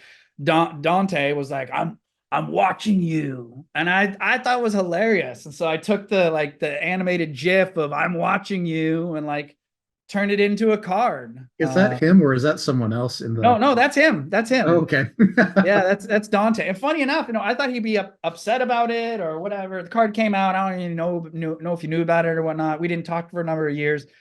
And then when Rare Pepe started taking off, he's like, holy shit, I'm on a card. I'm honored to be on a card. This is awesome. So I made the card to insult him and to kind of be like, hey, you're buying into something that is not true. You're a conspiratard. So anyway, that's how the conspiratard card came about. It wasn't really a Rare Pepe. If you see, I think I submitted it originally with no Pepe in it, and the rare scientists were like, no, it needs a Pepe. And so then I stuck like a I want to believe Pepe up in the the corner, and then it had a Pepe in it, so they approved it. Oh, that's funny. Our extensive interview, I know ran pretty long last time, so we're just wrapping it up with this session. So I think we left off with we were talking about the Pepes that you had created and submitted. I think so, yeah. Yeah, so the last one that I think we needed to cover was xchain Pepe. Yeah, that was I think that may have been my very first one that that was created, and I don't think I know I didn't create it. I wanted to get a Pepe. I think I was too busy with other stuff. And I think this was when Joe and Sean and some of the other rare Pepe scientists were telling me, hey, you should create a rare Pepe. So I commissioned Skrilla to I was like, hey, create me a rare Pepe. And so he went and drew out, xchain and the monitors and the little green frog guy in the sweater, and turned it into some artwork and sent it over to me, and I, submitted it as a rare Pepe, and it got approved. That's awesome. It's awesome Yeah, that your art was done by Skrilla too. yeah, totally. He sent me the original hand sketched piece that I have hanging on my wall. It's pretty awesome to have like Oh, a that's awesome. digital piece of artwork and then have like the physical item that inspired the. So he hand drew that and just like imaged it to for the submission. Yeah. Yeah, I believe so. Yeah. Yeah, that's cool. That's awesome to have the original physical too. Yeah, yeah. I didn't get it for a few. He created the artwork and sent me the image for the digital image, but I didn't get the physical until a few years later after Rare Pepes were popping off. And I was like, hey, did you still have that physical? I'd be interested in that. And he was nice enough to send it over to me. Oh, that's nice. Yeah, Yeah. um it would be cool to own an original artwork to any of those OG Rare Pepes. Those are Yeah. yeah, Yeah, I quite love that. dope. I love collecting physicals of digitals. Yeah, it's a lot of fun. And even asset ownership is kind of a big deal too. I know you collected some of them I think are pretty dank too. We won't get into all of those. I just thought I'd mention like you picked up it looks like you have the asset ownership and a couple of the Bob Dobsons, that Slack one. I don't know. I always thought that one was pretty dank. So Yeah, yeah, I think I have like two or three of those still. I got those from I think during a bull, or excuse me, a bear market. People were selling wallets, and so I paid somebody for their wallet, and they gave me all the asset balances and issuances. And then over the years too, I've been collecting rare Pepe asset ownerships. The tokens yeah, as well. I love getting the yeah, supply, but ownership of the rare Pepe asset itself gives you the rights to like issue sub assets. And so yeah, down the road at some point, I want to create like a rare Pepe derivative project where only rare Pepe artists who have asset ownership of their rare Pepe can then issue sub assets and then submit it to this like rare Pepe derivative sub project thing that I've always wanted to do. So that's kind of why I've been collecting the rare Pepe sub asset or the rare Pepe asset ownerships in addition to some of the tokens. oh, that's cool. Yeah, I've wanted to get one for a while, but I've only seen one for sale before, and they just rarely change hands. Yeah. Yeah, that's cool. So when you like with your four Pepes that you made, were you trading those a bunch, or did you list a bunch for sale, or what was your approach with them once you had them? I was just having fun with them. I think Yeah, all of mine, I don't remember exact issuances on all of them, but I think a Conspiratard is my lowest issuance one. I think with 420, and then everything else is like 1,000 or 10,000 issuance because I was just here to make Pepes and yeah, give them away in the chat. That was the culture at the time, and it still is. People will say, "Hey, you like this? Post your address," and there's still real rare Pepes being given out in the chats. So most of mine are really high issuance, like yeah, 10,000. yeah. Cool. Well, definitely a lot of fun. And I know we were touching on we're touching on. Oh, I guess to circle back, you said you were a scientist for a while. Did you do that towards the end, or was that just how long were you doing that? I think my first card was xchain Pepe, and then within like a month or two, I think I did two or three other ones. But then I got busy with other stuff and and just went to voting yay or nay. Okay. Yeah. And so that was your role in that. How many how often were you guys rejecting cards? Was that pretty frequent? Um, they tried not to reject them unless it was like, unless it was like a duplicate or something that was really close to something other card that had been done. But general or you know, my card got rejected because it didn't have a Pepe in it. So there were some rules for cards that, but most of the stuff Yeah. was just voted through. Art's subjective, and I mean, you know, who Yeah. are we like? Man, this isn't high bar enough for us. So that's why some of the early ones were just really high quality, low quality Yeah. cards. You know, they have a charm to them because they were so obviously done by amateurs in like Paint or Mhm. Photoshop, you know. Yeah, MS Paint all the way. Yeah.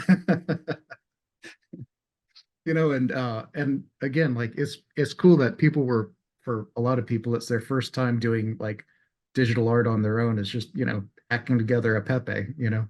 Yeah, yeah, and it was. I mean, there's so many cards that have so many stories. I still see cards all the time that I'm like, how did this get out of? I've never seen this one, and I thought I've seen everyone.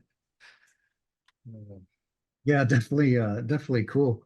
Um, you know, so we were talking a little bit before about with the whole stamps era that you know, you had put together BTNS as an alternative standard for asset and token issuances and whatnot. You want to talk a little bit more about BTNS and where you see that going?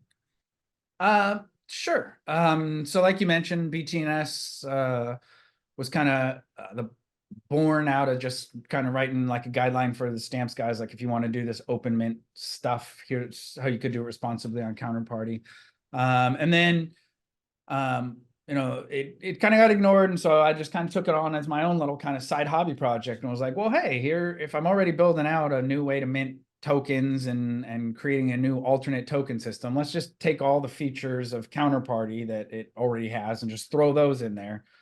So I, you know, built out a quick spec that kind of just copied all the features of Counterparty. And then I thought, you know, well, if we're doing this, you know, why don't I throw in some of this other stuff that I've wanted to put in Counterparty for years, but you know, haven't had community consensus to do, like lists. You create lists of addresses and assets and such, but which sounds simple, but once you create a list of addresses, you can then issue a token where only those addresses can hold, like only those addresses can hold the token. So you can issue AML KYC compliant tokens with just a couple simple tweaks. Interesting. Yeah. Huh. And so I kind of just decided I want to build out BTNS as like a thought experiment. So I built out the Explorer and kind of just play around with it and out in the open, and you know, let people know this is highly experimental. Don't put anything of value on it. You're just playing around. But then as the year went on last year, excuse me, I kind of decided, you know, I wanted to separate what I was doing from Counterparty and wanted to kind of push some innovations forward, the things that I've been thinking about that I haven't been able to do, and kind of thought BTNS was the way to do it. So I'm building out and have been building out BTNS as kind of like quietly in the corner. It runs a kind of on top of Counterparty. It just uses Counterparty as like a dumb encoder and decoder to like create the transactions that write a string. Okay.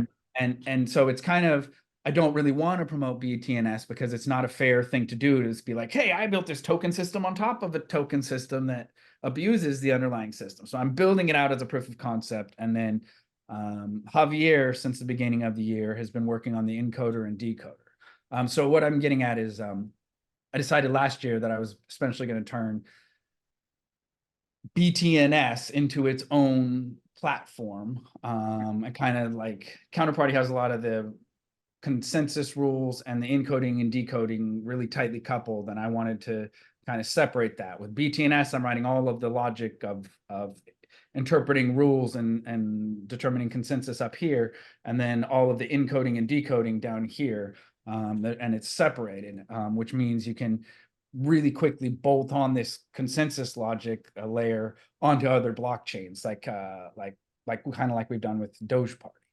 Okay. So the idea with, I'm sorry, go ahead. Oh, I was just saying, yeah, that's cool.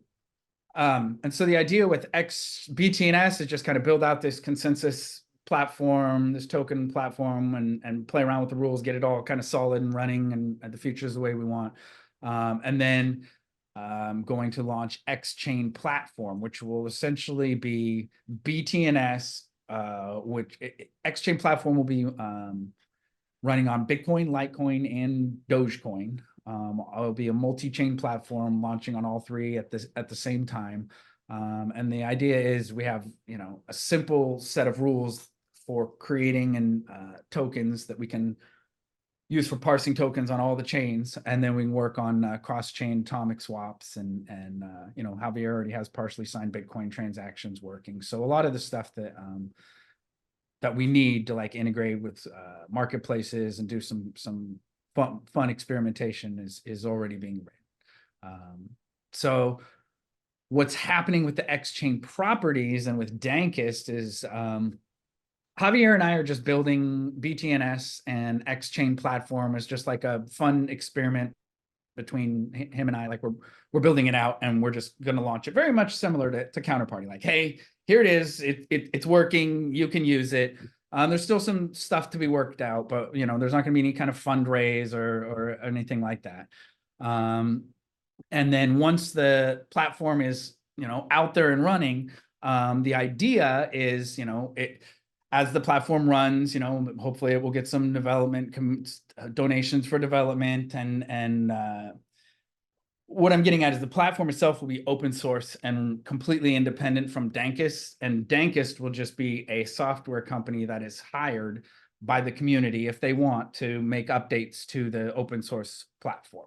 So it's very similar to Counterparty, except that now there's a company that has some developers in it where the project is entirely separate and can run fund on its own. But there's a company around protecting the xchain.io properties and maintaining ownership of that. So that's kind of what the Dankest LLC is and xchain platform. Yeah.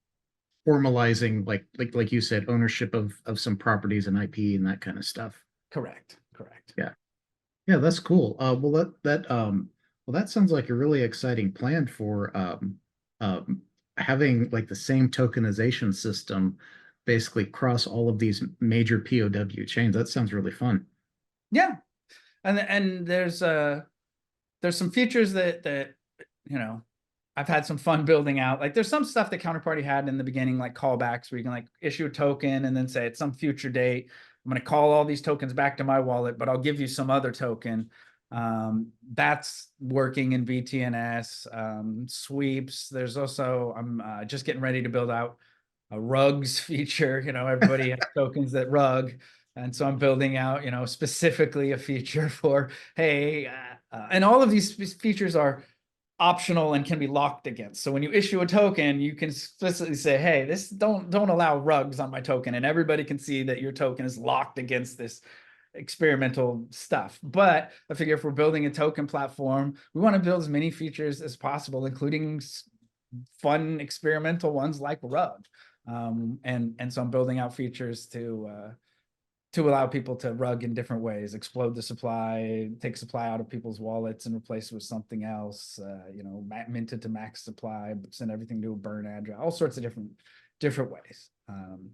I'd be remiss if I didn't ask about if you're going to have the ability to lock the description too. That's something. Yeah, that's already in there. Yeah, okay. There's ability to lock the description. I think BRC and SRC right now are just like, hey, here's a token, and you can define the max supply and how many mint, and then it's just go. BTNS already like 6 months ago got the ability to do that, but also you can say, hey, you can only mint between this start block and that start block. You can only mint this amount per address, and you can adjust that as minting goes on. So it just is in my view, it takes a lot of the great features of Counterparty and a lot of these new experimental features like open minting and whatnot. It kind of mashes them all together in a new kind of platform to play around and see what sticks and what doesn't.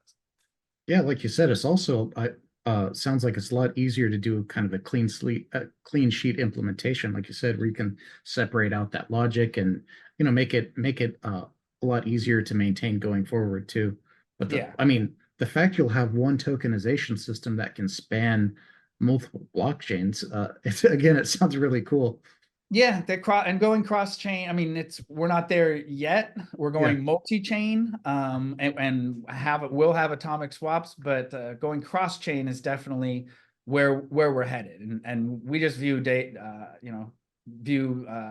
blockchains as kind of like different databases that you could write yeah, to for at different prices. And so we absolutely would bolt on other chains. Like we could bolt on any chain. We're starting with the top three, Bitcoin, Litecoin, and Dogecoin, but we could bolt on Ethereum, Solana, any super cheap backend, and then just swap tokens between them. So I'm looking forward to building out more and playing around with the next evolution of like swapping between these chains and with tokens. yeah, yeah, for sure. I mean, it like I can see a ton of different like use cases and utility for that. Like, we're in the middle of a well, even though the price of Bitcoin and Ethereum are high, like actual usage is very low, reminiscent of the deepest part of the bear, if not deeper than the price part of the bear. So when and if usage comes back to main chain on BTC and ETH, like the ability to be able to like do your trading and swapping and all the asset issuance and all that kind of stuff on something like Dogecoin or Litecoin or something like that is really cool. And then if you still want it, you can have eventually, like you said, in the future, transfer it back over to BTC if you really want it to live there long term. Yeah, that's cool. So definitely it sounds like a ton of work. Um uh, yeah, Yeah, definitely. it has been. Yeah, that I'll definitely have to try out the rug feature. Yeah, people have been warned. Yeah. No, I'm doing my best to make it all transparent to everybody exactly what's going on. But it opening up all these options and leaving them open really allows for some interesting gaming of tokens. Like you can have a token and mint it up to its max supply, and I think in all the other token systems you can like start destroying it, but you can't mint anymore. And BTNS you can like mint up to the max supply, destroy some, and mint again. There's just a lot of different options Oh, and that you can play with, and by combining them, I think there's going to be some pretty I could interesting projects that are gonna appear. I could definitely see the use case for that as an artist. So, you can like what's become popular or one of the metas in the last few years is the idea of these open editions or whatever, where there's burn mechanics where you have to burn one piece of art to get another or multiple. And yeah, that makes total sense. As an artist, you could allow these burn mechanics and still get more if the foundation or the original art was really like well loved, you could still allow them like get more revenue by allowing it to mint back out to that original supply. So Yep. that makes sense. Yeah. So there's all sorts of cool little features that I think people will have fun playing around with. Yeah, for sure. Well, yeah, that's interesting. Um, and I guess so with BTNS, is that going to require its own dedicated client wallets, or how's it? Yeah.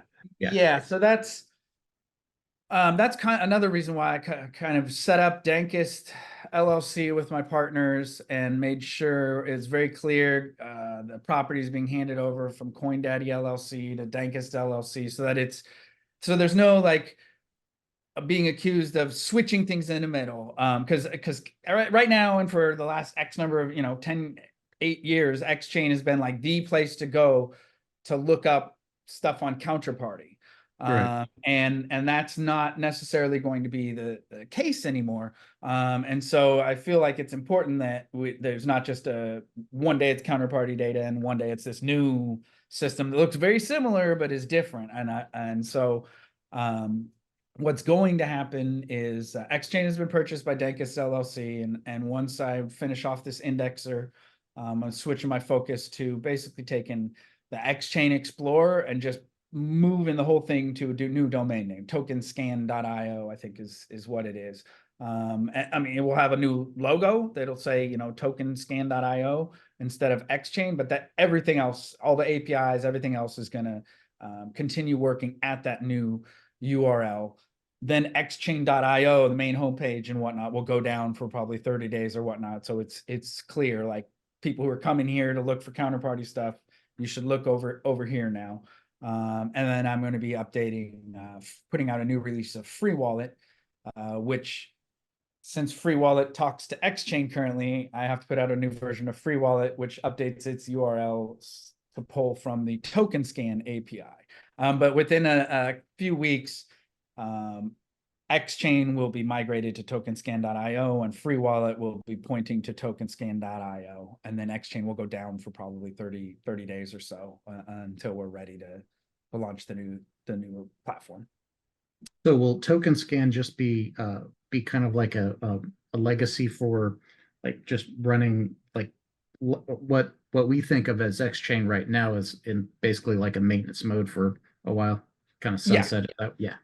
Yep, pretty much. Yeah, it'll keep running. I mean, it's there's no plans to kill freewallet, or you know, I want to keep, it's important to me to keep that running for the counterparty community, and so I'm trying to do that as best as I can, where I still support the counterparty community and let them use the tools that they want, while taking my most valuable properties and going and doing off something else. Okay, cool. Yeah, that makes sense. You know, so I mean, that's definitely a you know, an interesting roadmap and some cool stuff that you're going to be working on. And in terms of, you know, it's been a really wild, I don't know, crypto's been really wild the last several years, and we're still in this really weird flux right now. I don't know, it feels a little weird or creepy to me, even seeing like the prices run back up, but it just feels strange, you know, with like so little people participating. I don't know, like, what are you paying attention to, or what are you looking forward to in terms of like either the crypto or the NFT scene going forward? Honestly, I'm looking forward to like 6 to 8 months from now, when I think all of the platform and the tools and the stuff that I've been focusing on is out there and like in the hands of users for a few months. I'm excited to see what they do with it. As far as Bitcoin price and crypto stuff, I'm kind of with you. I mean, yeah, it's going 69, 6 something, but it's going up, but I don't know, it feels different this it feels weird. Even if we go as like 70, 80, I'm still like, I What don't know what's going on. I'm just trying to do what I do at all times, which is just focus on building and not worry about price too much, other than trying to continue living and paying certain people. Yeah, one of the things that's been creepy to me is just the fact that on-chain activity, even right now, is so low, you know, with amidst the, and again, I think it's a consequence of these ETFs buying so much and locking it up. So anyway, it's just really, it's unlike anything I've ever seen, where a bull run is coinciding with even less on-chain activity. So just Yeah. really really bizarre. Um, but you know, understandable. Yeah, so I guess looking back, so you know, how do you feel about your, you know, your role in counterparty and rare pepes, and you know, I mean, you've got quite the legacy there. Um, I had a good time. I still think Counterparty has a good future ahead of it. And you know, I still hold a lot of assets and a good amount of the supply. And so I still believe Counterparty will do well. But I think it's about my best interest and in the best interest of the community that you know, I focus on some other stuff, and allow the community, some other community members, time to step up and fill some of the voids that should have been filled a few years ago with wallets and explorers. Yeah, it makes sense. Yeah, I mean it's got to feel good to look back though, and having, played a key role in I don't know. I still think not just Counterparty, but a lot of these projects you've participated in were, you know, are still really underappreciated and an important part of the crypto history. Yeah, I'm having fun, and Yeah. that's what matters most to me is having fun and having the people that are around me have fun. Yeah, well, I certainly look forward to seeing the developments with your new venture, and it sounds like a lot of fun with what you can do with with your new venture for where you're taking xchain. So Yeah. I'll have to play around and see about getting some of the tokens. I think the only thing I've done with BTNS so far is I think I minted a couple of like the test token or test name or whatever. I don't know. I was just screwed around whenever it was first being announced. But yeah, it definitely sounds fun. Oh yeah, I guess one other thing I forgot to ask is you've with xchain, you also were supporting and have been supporting Dogeparty in terms of running a explore and everything. Are you going to also migrate that and keep that going? Yeah, everything xchain is just going to move to tokenscan.io. So it'll be dogeparty.tokenscan.io will be the new explorer. So yeah, I'll still keep running Counterparty and Dogeparty and Counterparty testnet and Dogeparty testnet explorers on that new URL. Yeah, well, I certainly appreciate your time. Is there anything else you wanted to add or wanted to say before we wrap it up? No, I think we're good. It's been fun. Yeah, certainly a pleasure. Really fascinating stuff. Yeah, thank you. Thank you very much for giving me the opportunity to be interviewed.